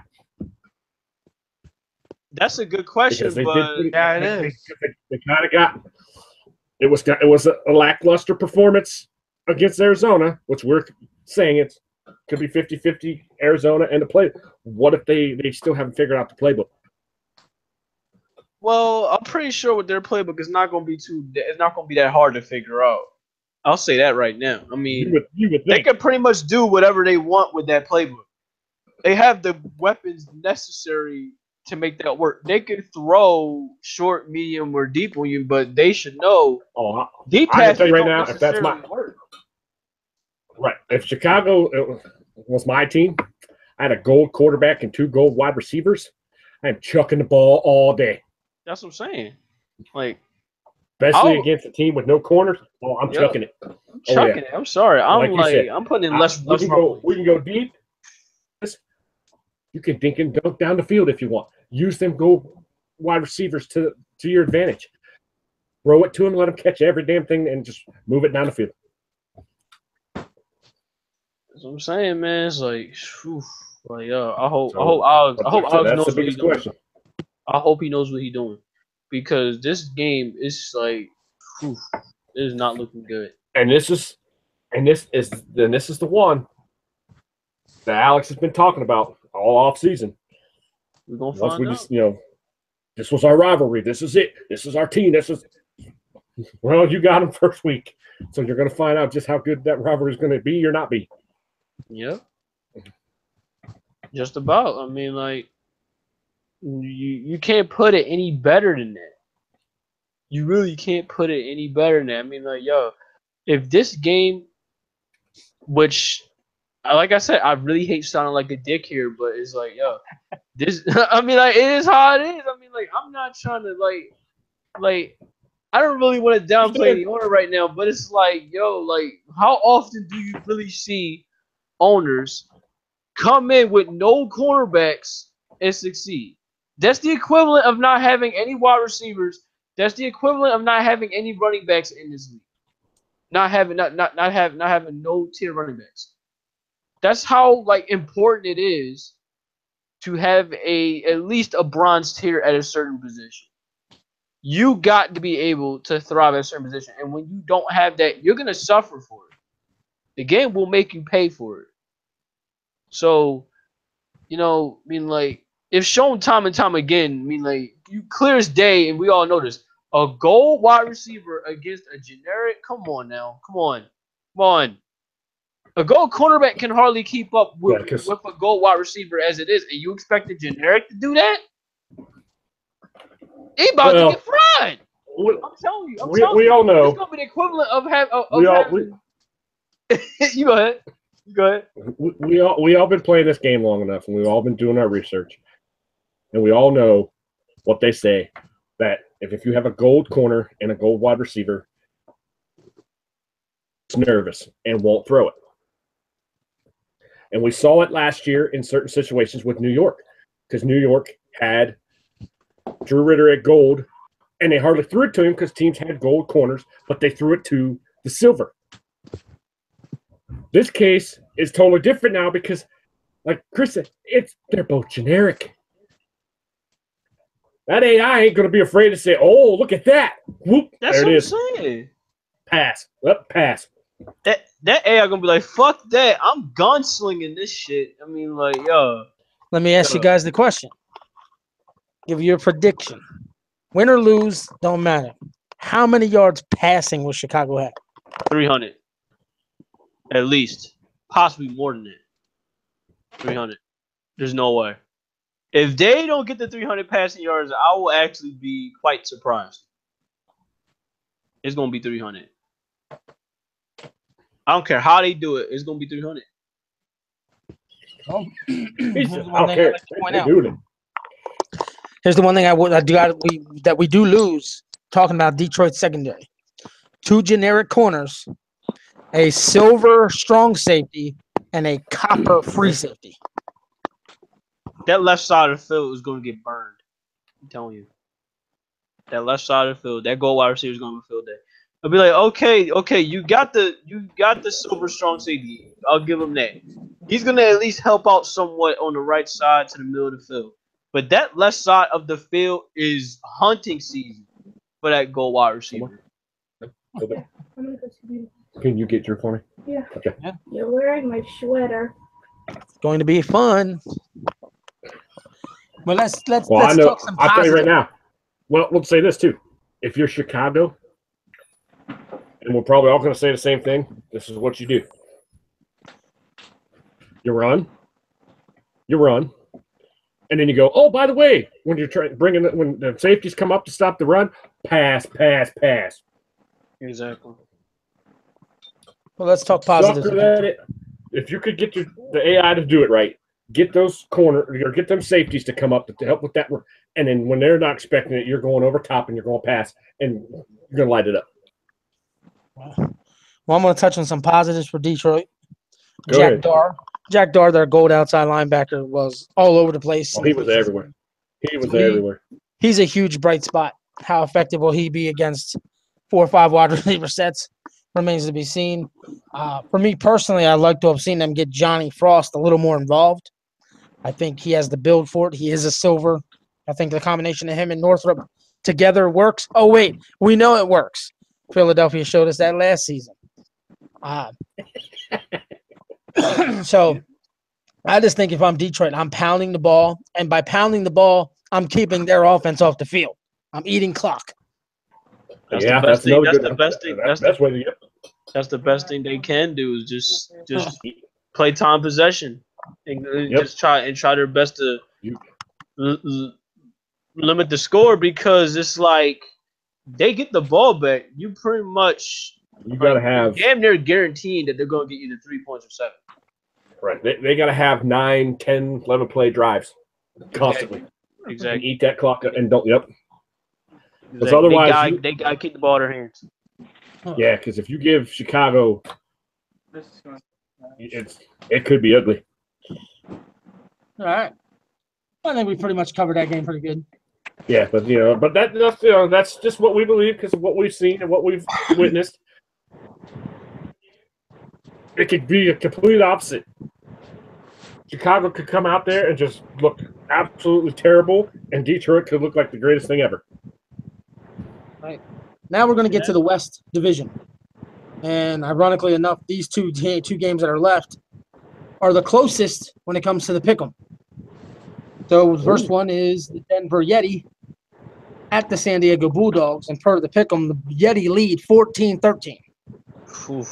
And the Yeti, which, like I said, we just talked about Detroit. And the Yeti against Detroit had 499 yards. And they had 326 of that in the air against those generic corners. San Diego had 333 passing yards against Winnipeg. Rushing-wise, 173 on the ground for Denver. San Diego came in last. They could not get their running game going, only produced 57 total rushing yards. But defensively, Denver gave up the most yards last season. Wasn't there a reason for that? 533 total yards Denver gave up. And San Diego was good for fourth at 304. There was a reason San Diego didn't have a good running game, though. Yes. And I believe somebody got hurt. Yes, their star running back did get hurt. Yeah. I remember it popping up, and if it would have been for real, he'd have been out 11 weeks. Right. So,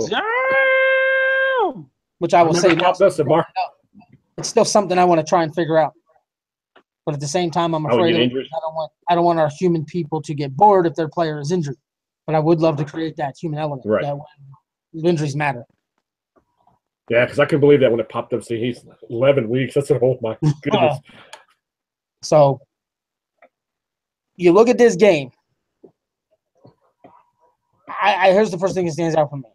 San Diego, solid passing game, hurt on the running game for obvious reasons. Defensively played very well. Denver, I think, did really, really good offensively, but their defense, where was it? They gave up 533 yards, worst performance of the preseason, against a Detroit team that's not really built to put that kind of production out.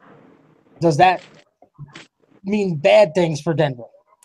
Or was it just the sake of the situation in this particular week, not knowing the system here, so to speak, for Mr. Chisholm?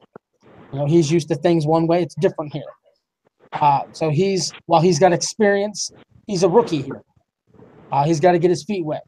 Marcus, who ran Boston's offense last season at the end of the year, he's got his feet wet a little bit. He's figured some things out. Well, he's not a complete rookie here. What? So He ran New York's defense last year. This is true. I forgot about that. But from He might my be a rookie understanding, running the offense over Taco here. wasn't listening to him anyway. Yeah, I remember there's several times. Right. It appeared he tried to do things, and Taco was just, eh. And Mr. Chisholm just posted 14 points in garbage time. Did you see the game? Yep. So I tell you about garbage time, man. I told you about that last year, garbage time. I'm believing a whole lot. Right. Because it's garbage time. Got to still tighten up, though. True. They really do. So hopefully they'll work on Where it. do you guys, though, see this particular game being won and lost for either team? Because I like both team builds. I really do. That's a good question. I like both team builds. You I gotta think it'll be a back and forth thing. Personally. You know, like I said, I You shocked gotta give everybody, man. Remember, I picked Denver to go to the Victory Bowl, so I shocked everybody with that prediction.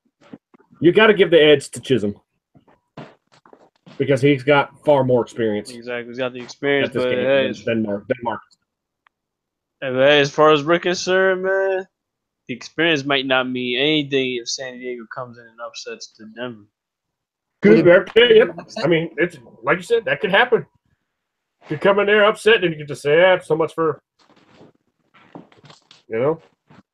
But you know, if Denver would win it, and then everybody, then it's experience. But we all know Marcus had things going for Boston on the offense, towards the end of the year there and into the play. But this is his first time doing defense by himself. Yeah. And that's a whole other thing. All right. When you got to do it for the first time all by yourself, and you're still kind of learning stuff. Well, yeah, we'll see. Yeah, it's going to be an entertaining game. I think this will be one of the better games of the week. Oh, I believe it will be. Because, like I said, I could flip a coin on this game to pick the winner, but due to the fact that I know I picked Denver, I have no problem picking Denver to win this game because I think Denver's the team to beat. After I really broke everything down, really evaluated everything. That's why I have them picked to go to the Victory Bowl. You get 10 lashes for that. Yeah, it hurt to set the name Denver at the end of my mouth in a championship game. I know. What the hell were you thinking? Why would you even? Why? I don't know. What did you say? I said it sucked for me to put the term Denver and championship in the same sentence. Oh damn! But I had to. Sorry. I mean, it is what it is. So hey, Mark's our boy. Mark's our boy, but I can't. With Denver. Well, I do like his uniforms though. His uniforms are pretty sick. Oh yeah, I love that. It sucks that the uniforms doesn't match the stadium's color. Well, leads us to one final game You already on the know. schedule. And everybody should know what game that is. Okay. Game of the week. Here we go. Ramos, take a deep breath. Relax. And it is the game leading the current game of the week voting. Oh, figured. In the pick'em, Arizona does lead 15-13. So Arizona has lost one game in this league. They've lost one game in this league, and that's who it's to. It is Tokyo.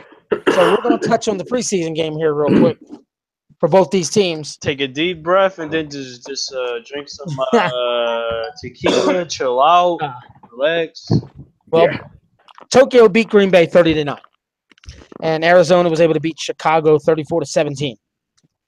And when you look at what these two teams did offensively and defensively, again, it was just preseason, but it's fun for discussion. Arizona had the 5th best offense, and Tokyo had the 11th. But the separation was less than 100 yards, or about 100 yards, give or take. Passing-wise, this is where it's interesting. Tokyo was 9th. Arizona was 14th 14th best passing. On the ground, Tokyo came in 10th, and Arizona was 59 plus yards better than the next team and were good for first overall. Defensively, Shocker there. Arizona was 7th in total defense, and Tokyo was 3rd. They were separated by 57 yards. Passing-wise, Tokyo was good for 5th in the league. Arizona was 7th, and on the ground, Tokyo was 4th, and Arizona was 10th. Tokyo gave up 89 rushing yards last week, the preseason game. Now they're going to take on the team that had the most rushing yards. To me, that's where this game gets won and lost. Can Arizona run? Can Tokyo stop the run? To me, that's the key to this game. Can they do it? They be on either side of the ball. But they also have to be careful with Arizona passing. I mean, like that 14th, 15th rank passing, man, I wouldn't hold too much water into that. If Arizona passes, they will pass. They will find a way to make the pass work. Yeah, it's not often. This is the point. I mean, they don't have to pass much because the run game works so well. That's their Achilles heel. We saw it last season. They are not successful when they have to throw the ball. If you can shut down the running game and force them to throw, I think any of the other 15 teams in this league could beat them. That's the key to beat Arizona. Force them to throw the football. But can you stop their run? Right. That's Which the hardest part. was only done last year one time, apparently, because they lost one game. I mean, the Arizona Outlaws are essentially what happens if the Dallas Cowboys not only had a great running game, but also had a good defense, which is exactly what Arizona had. They had both going on. Like, it was too hard to stop when it went to running the ball, and their defense was just amazing. Man, there's nothing short of it. But like Mr. Chisholm likes to say, Arizona had a cheat code last year.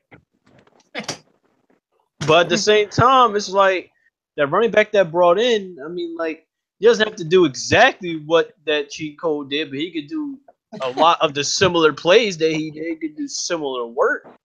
That'd be good enough for Arizona, right? It don't got to be the whole thing. Well,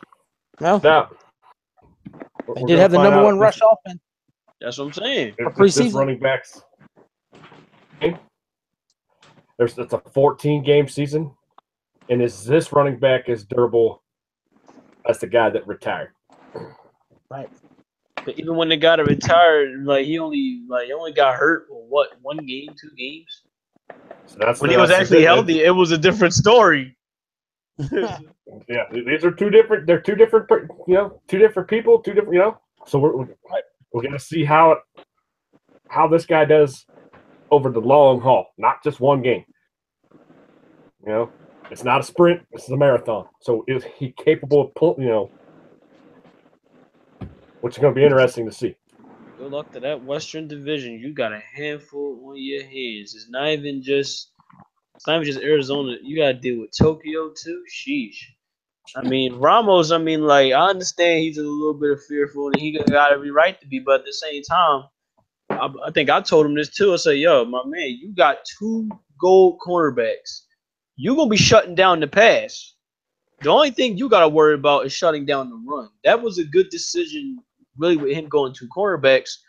But the way I see it personally, that was a good decision to go 2 cornerbacks. But it's like y'all said, the biggest question is, can they stop the run? Can they stop the run?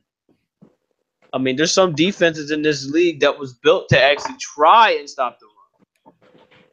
So, but we're going to find out if Ramos' build that he put up defensively, when it goes to him facing Arizona, is that going to be the build that can finally say, or we finally got him? Like, I don't fear this team anymore. So, Friday, because pretty much that's game of the week. Friday night, we really gonna have a lot of answers. Well, a lot of answers in this case when it goes to that game, and I'm sure all of us can't wait. I do have the power rankings. All right, you want to throw them out there? Go ahead. We covered all these games. Good. And I got the power rankings. Now, I did kind of ask for the power rankings just a little late, so I didn't get as many as I was hoping. So I'm going to get to them here in just a second. But when it comes to the power rankings, for those of you that are new to it, all you got to do is put together the list of 1 through 16, because we got 16 teams. Put it in order. What team you think is the best to the worst. It's that simple. And the way the voting works, since there's 16 teams, first place vote is 16 points. A last place vote is 1, and all those numbers in between. So 2 is 15, 3 is 14. Next to last is 2 points. And we tally it all up, and we get a power ranking. And these power rankings are absolutely off the wall, if you will. You can see where the community really thinks we are strong and where we are weak as a league. So we're going to go in reverse order. So with that being said, does anyone take a guess who came in 16th? No, I'm not even going to know. Boston. Not after one preseason game, and no. Boston. No. The helmet wasn't Boston. You're safe. I knew it wasn't Boston. Oh, he said it. Wait, it was? No. Oh, good. Oh, okay. Who's 16? We're going to be last. Go ahead. Team that got the least amount of votes is the Green Bay Grizzlies. Word. So the Green Bay Grizzlies, which represent the Northern Division. I'm going to throw that out there, too. So instead of having you guys guess, I'll just go through them. So Green Bay 16th, which is out of the North Division. 15th is out of the South Division, the Atlanta Rhinos. 14th is out of the North Division, the Winnipeg Crusaders. Boo. Yeah, boo. I was wondering where you were. 13th is out of the North Division, the Chicago Assassins. So I'm going to stop right there. 3 of the bottom 4 out of the North. Damn. Wow. 12th is out of the East Division, Boston Liberty. 11th is out of the South Division, the Tampa Bay Stallions. 10th is the 4th and final team out of the North, the Detroit Hawks. So let's put that in perspective real quick. Detroit is regarded by the community as the best team out of the North, and they're only good for 10th out of 16. That's not good when it goes to the North Division. That shows people what they think about the North. Right. All right, 9th comes out of the South, the Dallas Wranglers. 8th is the last team out of the South, the Nashville Nightmares. So the last team out of the South is 8th. Think about that, for example. So if you think about what I just said, I have 7 teams to go. I just said the entire North is picked. That's 8 teams. The entire South was picked. That's 7 teams. Or I'm sorry, 8 teams. 4 and 4. So that gives us our 8. The 9th team was Boston out of the East. And that means the top 7 are all West and Eastern teams. So at 7 is the New York Cobras out of the East. 6th out of the West, the Denver Yeti. 5th out of the West, the San Diego Bulldogs. 4th out of the East, the Baltimore Bulls. 3rd out of the East, the Philadelphia Flight. Sweet. Down to the final 2, and if you guys haven't figured it out yet, they're playing each other week 1. Yep. The Tokyo Kitsune and the Arizona Outlaws. Who's 1, who's 2? Arizona at 1. Who is 1 and who's 2? What'd you say? Tokyo at 2, Arizona at 1. Hey, do you agree with that? I'm going to go the other way. I'll be stunned if Arizona's at 2. I'm going to go the other way, Sarah. Everybody said Tokyo. I know Matt's on the air. No, stop it. No, stop it. Come on, I'm going the other way, too. I'm going to actually say Tokyo's number 1. Y'all got to be fucking kidding me. And in the end, the number 2 seed is out of the West. The number 1 seed is out of the West. And by the way, the entire West Division is in the top 6. Tokyo is number 1. Arizona is number 2. Bullshit.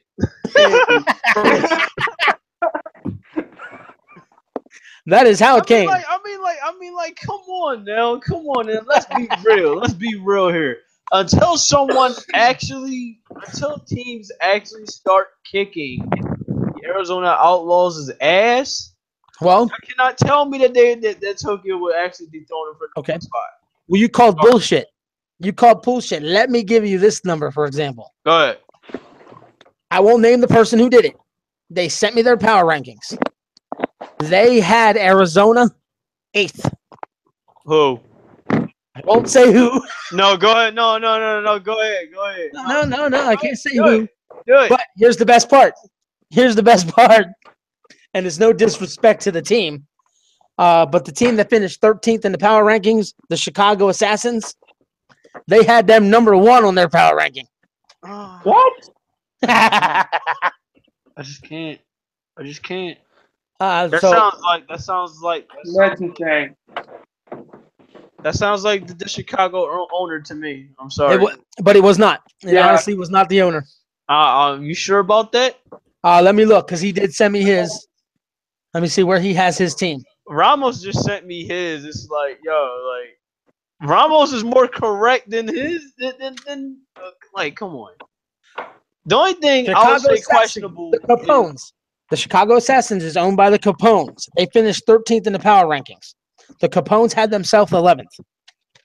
Then who the hell voted them at number 1? So the owners of the team had themselves 11th. Somebody voted them number 1 overall. They're the lowest team. Dougie, is it who? I can't. I'll just say this, Dougie. Uh-huh. It was, right? Right. Okay. Yeah. I won't say it on the air. I won't put it out in the public. I have no problem mentioning it, like I said, when we talk privately. But yes.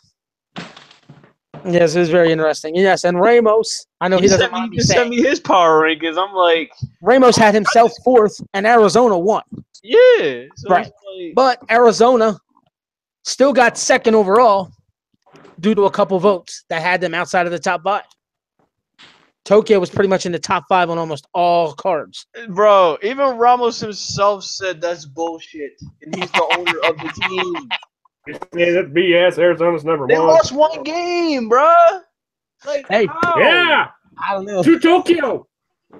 1 game. After that, they went on to win the whole goddamn. They lost 1 game. I said it before. I think it was the last episode. If I didn't say it last episode, if I said it that personally, I'll say it right here. Until Arizona loses at least 4 to 5 games, they're still number 1. I'm going to have fun. I'm going to have fun with this. I'm going to give you guys a lot of things to laugh at here. Here's that one set of power rankings I got. I only give you the top 10. As I said, Chicago was number 1. They had the Philadelphia Flight 2. Number 3 was the Boston Liberty. 4 was the Dallas Wranglers. 5 was the Winnipeg Crusaders. 6 was the Baltimore Bulls. 7 was the San Diego Bulldogs. 8 was the Arizona Outlaws. 9 was the Tampa Bay Stallions. 10 was the Nashville Nightmares. So I was mistaken by saying Tokyo was in every top 5. They didn't even make this top 5 or 10, which is also bullshit. It is. I'm like, come on, bro. Come on.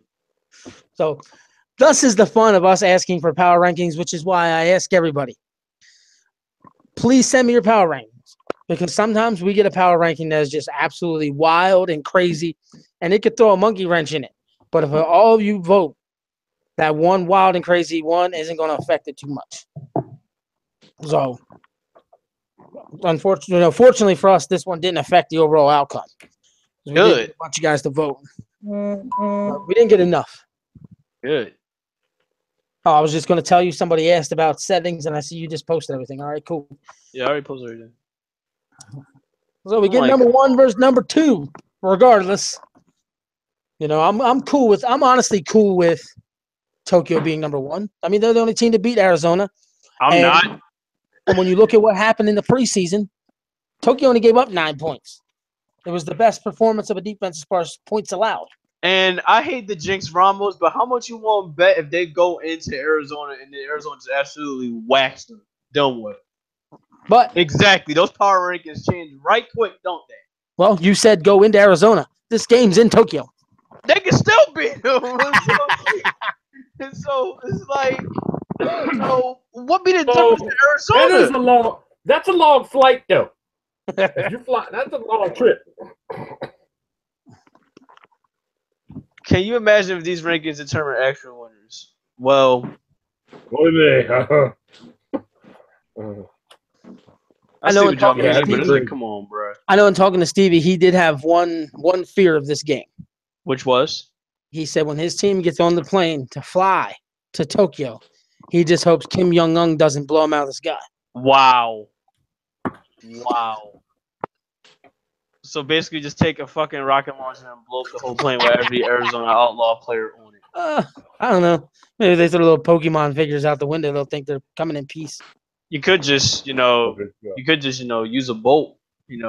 Hopefully, it'd be a little more easier. And then they might be refugees or something. Maybe. Oh my goodness! Imagine that journey, going from Arizona. You'd have to go to California somewhere, I guess. Get in the water, or maybe you can get in the water off Arizona coast. Yep. Start that butter.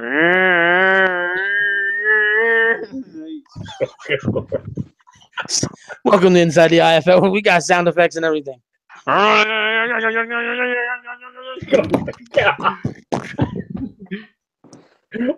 the?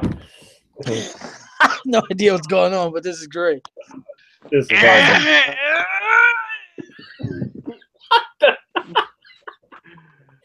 Oh, good. Wow. This is going to be fun. Wow. This is gonna be fun. All right, gentlemen. We have all these games we just discussed. I'm going to go around the table, so to speak. Matt, I'm going to go to you first, since you're the new guy on the air with us. Of all these games, Okay. outside of your own game that you're a part of, what game piques your interest the most that you want to see? Obviously, Tokyo first is Arizona. For all the obvious reasons we just discussed? Yes, pretty much. Fair enough. Ed, which game's piquing your interest outside of the game that doesn't involve Boston? Oh, it's definitely Arizona at Tokyo. Can Tokyo be the only team that beats Arizona again this year? Yeah. Or will they beat them more than once? To start the season, does Arizona just fall apart and say, oh, shit? How weird is that going to be? Arizona loses. They'll have a losing record for the first time ever. That's crazy. What? So, well, Chris, we've got 2 Arizona Tokyo votes. I'm going to ask you the same thing. Outside of Philadelphia, my guts tell me you're going to make this unanimous. Which game's piquing your interest the most? I'm actually not going to make this unanimous because Uh-oh. they already said we already know what to expect from Arizona and Tokyo. So instead, I'm going to go with the 2 new teams. I'm going to go with the Denver Yeti and the San Diego Bulldogs because I don't know what to expect. It's a good pick. And here's why I'll say that's a good pick. Because the reality of it is we know what, like you said, what Tokyo and Arizona are capable of.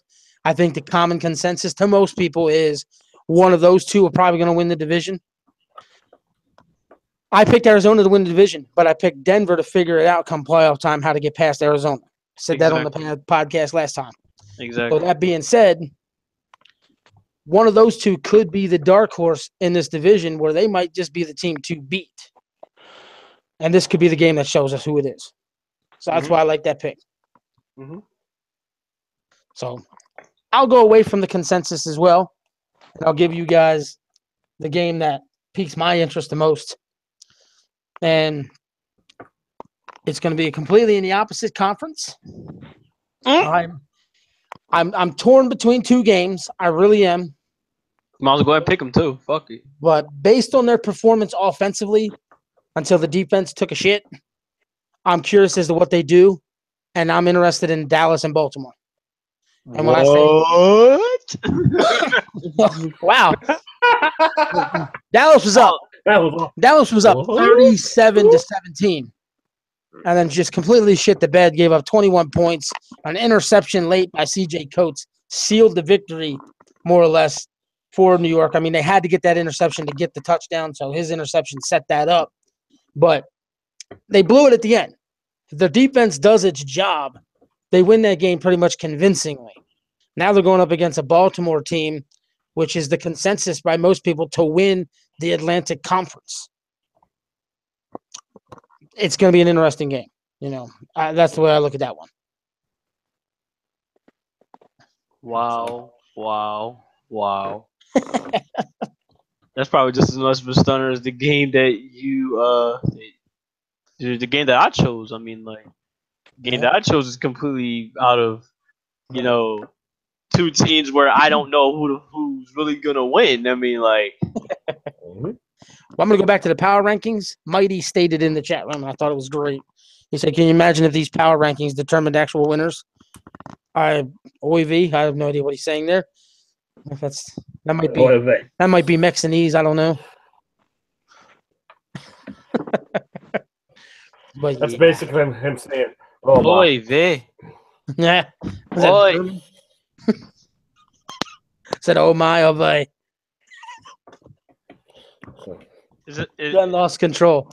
All All right. right. Kind of weird French version of saying "oh my." What the fuck? Something. All right, I'm gonna throw a completely random question out to everybody. It's clearly an unfair question, but I'm gonna throw it out there anyway. Just see if anyone has a name they want to toss my way. Go ahead. MVP. Because this season, like I said, I'm mentioning it now real quick. The original rule was going to be if you owned a team, you had to submit your stats. I know that's going to be out of the question for some people for other reasons. So Ed and I are going to try our best to compile all the stats by ourselves. If you're interested in compiling stats, please step up, even if you can only do one or two teams or your own. More teams that can be taken off our lap, the better. That being said, we want to do legit stats this year. They're going to be watered down stats, not as much detail. Like if for a running back, it's going to be attempts, yards, touchdowns, and we'll probably throw the average in. That's it. Quarterbacks, attempts, yards, and things like that. That's it. What have you. Nothing too extravagant. Just total offense and defensive numbers as well. Be pretty simple. So anybody who can step up, we greatly would appreciate it.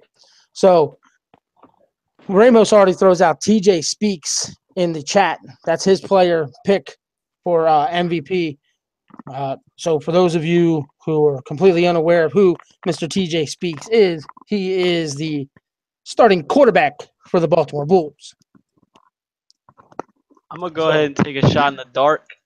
And I know this hasn't been done since Lawrence Taylor, but I'm going to actually pick a defensive MVP. Okay. Let me see who I think. Let me take a look back at the rosters real quick.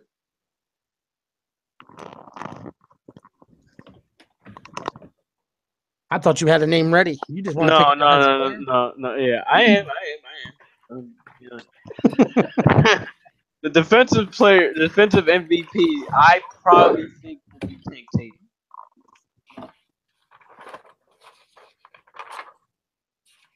That's who I think will be the defensive MVP. Who'd you say? Tank Tatum. Tank Tatum. Yes, I think he will be the defensive most valuable player. Strong safety, Arizona LA. Yep. Ed, Matt, you guys got a pick? He will outplay TJ Speaks for the MVP. League MVP. Ooh, That's a shot in the dark. That's a bold prediction right there. Huh. So, Tank Tatum, don't fail me, motherfucker. You failed last year. Jesus Christ. Wow. That's right. I'm putting pressure on you. Like,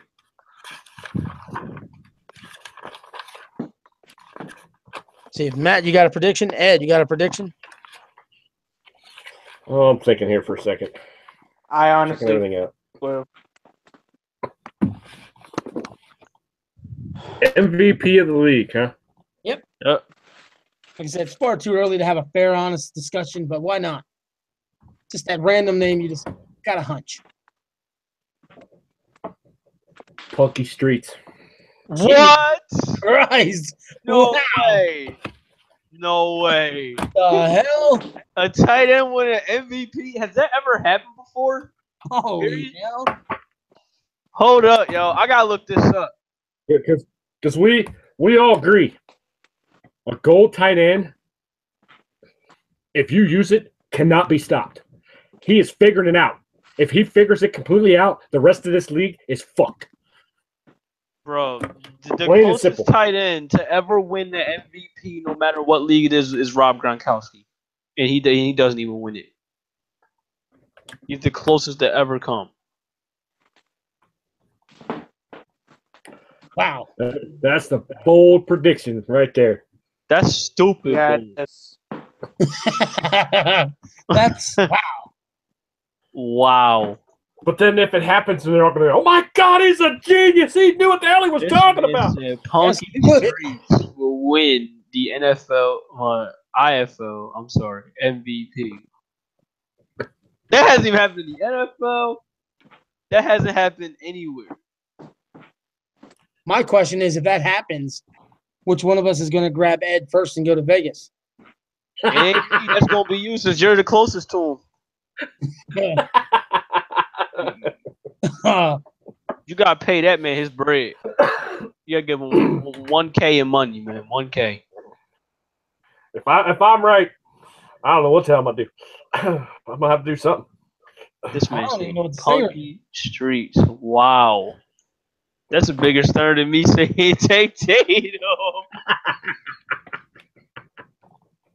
You know, at least, Doug, I don't know if you chose, but yeah, at least for Ramos, I mean, like, his was more, like, common. I mean, TJ Speaks. That's another reason why I went other places. Because you always see MVP of all these leagues are always quarterback or running back or this. It's never something that you ever thought. So, And just like you know, in college, the Heisman Trophy winner is always usually 9 out of 10 times it's an offensive player. You know, but not a tight end. It's either a running back or a quarterback. It's nothing. So yeah, Doug, did you choose? No, I didn't. Okay, so who do you think? Hurry would up and be? I was sitting here thinking, the hell did I just hear? You heard it. Tight end, Punky Streets, Punky MVP Streets. of Wow. the IFL, Season 2. Yeah, God. That caught me off guard. That guy is a monster. Jax is figuring it out. I mean, like, it's after one preseason game. You can't say for sure if he truly figured it out. And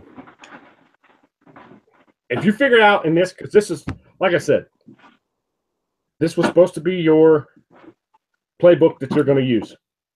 If you have to make some changes because you didn't like it, then you make some changes. And all of us have seen what the tight end guru that's talking to us on here has done with gold tight ends. And we've said from the get-go, if Jax can do half of that, he's going to be dangerous. So I'm telling you, if he's on his way. He's starting to figure it out. Wow.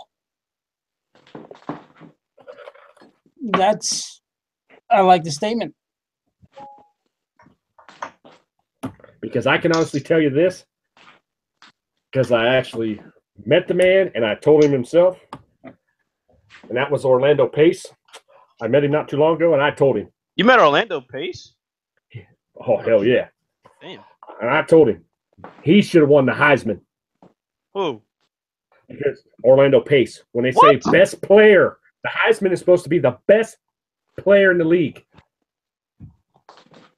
He was the best player by far at any position. And he didn't get it because he's an offensive lineman. That's bullshit. Okay. He told me he said, you know what? I've been saying that for years too. He says, you're one of the few that have ever said that to me. I said, I believe that without a shadow of a doubt. I'll give you guys my prediction. All right. Okay. And this is barring any freak out. This is barring not acting like a twit. This is barring just going with what's working and calling it a day. I am going to pick for MVP wide receiver Alex Zeli from the Cobras. Damn, and there hasn't been an NFL wide receiver win an MVP in a minute. And the reason why I say that is like we touched on it when we talked about it. They always threw the ball to him as opposed to Drew Ritter. And in that preseason game, they did go to Drew. I don't think there ever has been. A whole hell of a lot more. That's why I think he had 13 catches. And I think Alex only had like 7 or 8. But Alex was catching the big bombs and putting up the yards. So Honestly, I don't think there Difference has been a this wide year, receiver in the NFL that won the MVP. you gotta take this into consideration too. Difference. They're both silver now. Yeah. Drew was a gold last year. I think they honestly, I told you all year, I thought he was a damn decoy. So then they could throw it to out and he could just do his thing. Well, now this year they're both silver.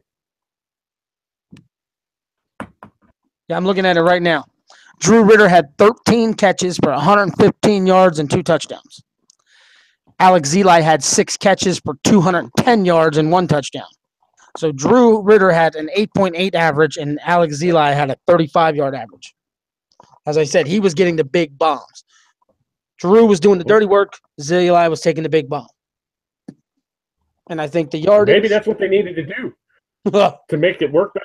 They needed to move Drew to silver. You can do that. Make the one the workhorse, and the other just he's the ball. You know, he's the deep threat. And as you know, they got rid of the one wide receiver. They still have a third. Their third wide receiver, Quentin Huff, had 6 catches for 57 yards, and Theo Flood had 4 catches for 11 yards. So they were spreading the ball around. Damn. But by the way, Dallas Whitaker had 12 catches for 219 yards. And Calvin Corbett had 13 catches for 101 yards. Both had 2 touchdowns for Dallas. So they were slinging it everywhere, too. I've got to jump off here because all of my children will be getting home here soon. Yes. Well, before you take off, any final thoughts, opinions, comments you feel like need to be made and thrown out your mouth before you go off the air? Just that this year is going to be really fun. Yes. I like all the enthusiasm of all the new owners, new players that are in the league. Everybody seems to be really hyped for this season. It's going to be fun, and I think the whole 2 conferences and we just play everybody and no cross conference crap where we fuck everything up. It made it even more into that because now you're not going to get screwed one way or the other. So once you do cross-conference games, you just pack it in. I'm convinced of that after my conversation with Mr. Lord Destro. Oh, he's very adamant that. He's told us on many occasions he hated it. He didn't want to do it. He told them not to do it, and they wouldn't listen. So I'm not even worried about another place. I just know what he told me, and I was going to be damned if I was going to let that happen here. So, well, I'm just saying. Because, we know that what happens is you have to basically take over another team's stuff and you get screwed. And it's kind of weird what the game, editor and this makes you do. Which is why I'm going to say this now. Since we're on that conversation, we are going to have one conference game that's going to be cross-conference. And that's going to be the Victory Bowl. I have a blank USB chip saved. I am going to need 2 weeks. Fresh. I'm going to need 2 weeks. So when we know the final 2 teams in the Victory Bowl, teams are going to get 2 weeks to that game because I want to take the time to create all 42 players one by one. Now, the equipment might vary. I'm not sweating the equipment. I want heights, weights, and names of all 42 players to be precisely the way they're supposed to be from one file to the next. This way, there's no variations.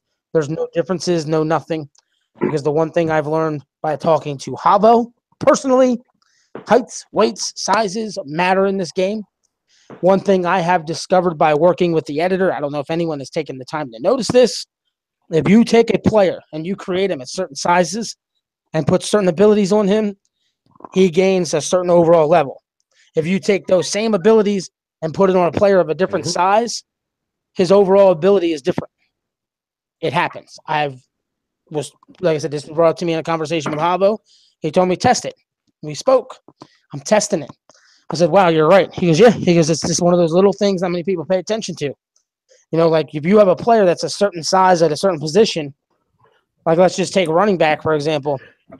I'm not going to pick an individual ability, but if you put an individual ability on a running back, it affects his overall. So if you put it on a guy of a certain size, his overall could become such and such. But if you put that same ability on another guy, he won't be as good because of the size difference, or he'll be even better because his size fits the ability better. It's part of the strategy that you got to use to create the perfect player. Something I still don't know which makes the perfect player or not.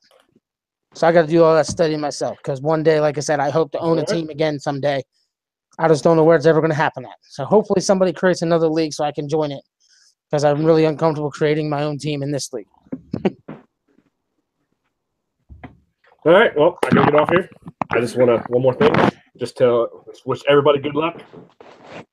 You know, we've said it before, and I'll keep saying it to all you new owners. Don't freak out. Right. It is and Ed, before you take off, 14-game season. Just relax. Yes. Before you take off, I'll let everybody know. Later this week is the plan. It'll be before Friday. Ed and I plan on jumping on here one more time for an Inside the IFL, where we're not going to break down any games. We're simply going to make our official weekly predictions. You need to do it inside the NFL, honestly. Oh, we plan on, and that was the other thing I was going to bring up. Ed and I want to do a show where we want to talk real life sports. We want to get into the NFL, and Ed's got a lot of shit he wants to bitch about as far as Ohio State goes with the college playoffs. I was pissed. It's just not Ohio State. It's the Big Ten in general. I get it. Big Ten is getting screwed. So last 2 years, the Big Ten has got screwed. We want to do a show like that as well. So overall body of work, I love that as the. I know. Like I said, was I happy last year that Ohio State got in? Oh hell yeah, I'm a Ohio State fan. So I'd be stupid not to be. But at the same time, Penn State winning the Big Ten title should have been right because they won. Right. Otherwise, like I told you earlier when we were talking, you know, Ohio State wins the Big Ten championship and they're out. Penn State wins the Big Ten championship and they're out. Why the hell even play for a Big Ten championship if it doesn't mean anything? Well, there's other conference champions that they didn't make. Yes. Well, you know, UCF is one. They're undefeated and they're not getting no love. And they're going to say, oh, well, they played this and they played that. But like Doug and I had talked about, school, why aren't they still getting treated like a Division I school? Right. If you're Division I, you're Division I. I don't care your conference. I don't care who you play. You're Division I. And if that shit matters, they need to create another division for those teams that don't matter to where we're at now. That's just the way I look at it. Yep, I agree. Yeah, and they're not a big school. Well, stop holding them back. That playoff berth could have turned them into a big school. Who knows? Exactly. You know, it is what it is. And you told me the other day that somebody said that they believed that they put Ohio State where they put them at in the rankings so they couldn't get in because they were wanting to help the SEC. Well, if you look at it, if Georgia and Alabama happens to win their games, it is an all SEC championship game. Coincidence? I don't think so. I'll ruin it for when we do that podcast, but I'm telling you now, I'm picking Clemson and Oklahoma to win, and Oklahoma's going to win it all. But can I see if Grandma will help me? But all right, we will let you take off. Yes, I got to go. Family Some supper, and I got to get all this stuff. So. I also do have to go. So it was great having to do this again. Later. Every single time. All right. Matt, you have any final comments? Wait. I really don't have anything else to really say. I mean, we pretty much covered everything. Yeah, Pretty much. And anybody who's listening, we're going to do a prediction show later in the week where we're going to predict just the winners. That's all the show's going to be. If you want to get in on that, make predictions with us, send me a message sometime this week to let me know. I'm not exactly sure what night it's going to be, but it's definitely going to be before Friday because that's when the season kicks off. I still got to get together with you, Chris, and discuss when exactly games should end or shouldn't air based on our own personal schedules. So guys have an idea of what's going on, and we will do our best to sit on those schedules and make sure games happen at the earliest prediction of what we think is going to happen. I know for me personally, I picked games for Friday and Saturday to be the setup because of my work schedule. More shorthanded at work. I now work Friday nights. That's why I mentioned earlier on the podcast where I want to get a extension cord. Then I got to worry about my laptop dying so I can run back-to-back games. If I was off, like I thought it was going to be, I was going to run a game, charge the laptop, do the next game. That's why I need to make sure I get a simple charge extension cord so I can charge the laptop while it's airing. But my plan is to come home from work Friday morning, go to bed, wake up, get my kids off the bus, bring them home, make them dinner, and get a game started. So that'll probably be between 4 and 5:30, give or take. And then as soon as that game's over, I'm going to jump right into the second one, so I have everything done before I'd have to catch my bus to head off to work. So that's pretty much my schedule. And I've been off normally, yeah, and then I work Saturdays, but it's pretty much going to be the same thing for Saturday. I'm going to try and run the games a little earlier, though. But once we get an extra little help at work, my schedule will change, and then we'll get into a little better scheduling. And, Chris, I know your schedule is a little different than mine, so, you'll let everybody know what your schedule is, and you might not even know at this point. Yeah, I don't even know at this point, but what I do know is that for me in this case, once I do receive the roster file from Doug, the first thing I do, like I did last year, is I recorded the first three games. And I would actually record. I'll actually have that one be a live game, but unless if something comes up on a Friday or Thursday or something like that where I can't do it live, then it'll be the fourth game that'll be recorded. So that's normally how my things go. Normally how my recordings go now. So I don't know how yours go. We could possibly try to do like a little double header kind of thing going on, which I wouldn't mind it. Right. But yeah, that's pretty much how my schedule normally goes for all teams. And there's going to be a strong chance 2 games will be airing at the same time. So if you've only subscribed to the International Football League YouTube channel and have not subscribed to what was IFL Zone, which is now International Football League 2, please make sure you subscribe to both channels, because if we have to run 2 games at the same time, we'll be running them on 2 different YouTube channels. This way you subscribe to both and you're part of both channels. And I had already talked to Chris about this. There's a possibility we might make one channel for the Atlantic games and the other channel for the Pacific games. We're still not sure how that's going to work yet. So, but the games start Friday. And yeah, so that's how it's going to be. And I'm telling you guys right now, if there's a week where I'm off on a Friday, there's a strong possibility I might run a triple header on a Friday. I might run a game at like 1, 2 o'clock in the afternoon, another one 5, 6 o'clock, and another one that evening before I go to bed. 3 straight games, and then Saturday afternoon, run the game of the week from that particular conference. So it's all kinds of options. I'm sure you guys are going to have fun with it. So it's all right. No other comments from anybody? If not, we're going to send this one home. Nope, no other comments. Nah, I'm good. All right. Well, I want to thank you, Matt, for joining us. Chris, awesome to get you in here. All the guys are in the chat. Ramos, Chisholm, Mighty. I know Matt was in there at first. Alex was in there. Mr. Relocation Football League, Schmitty. The list is endless. Appreciate all you guys taking part in the chat. I know I'm missing some guys, but all right. For Matt, Chris, Ed, this is Doug. This was Inside the IFL, and we'll catch your ass down the road later.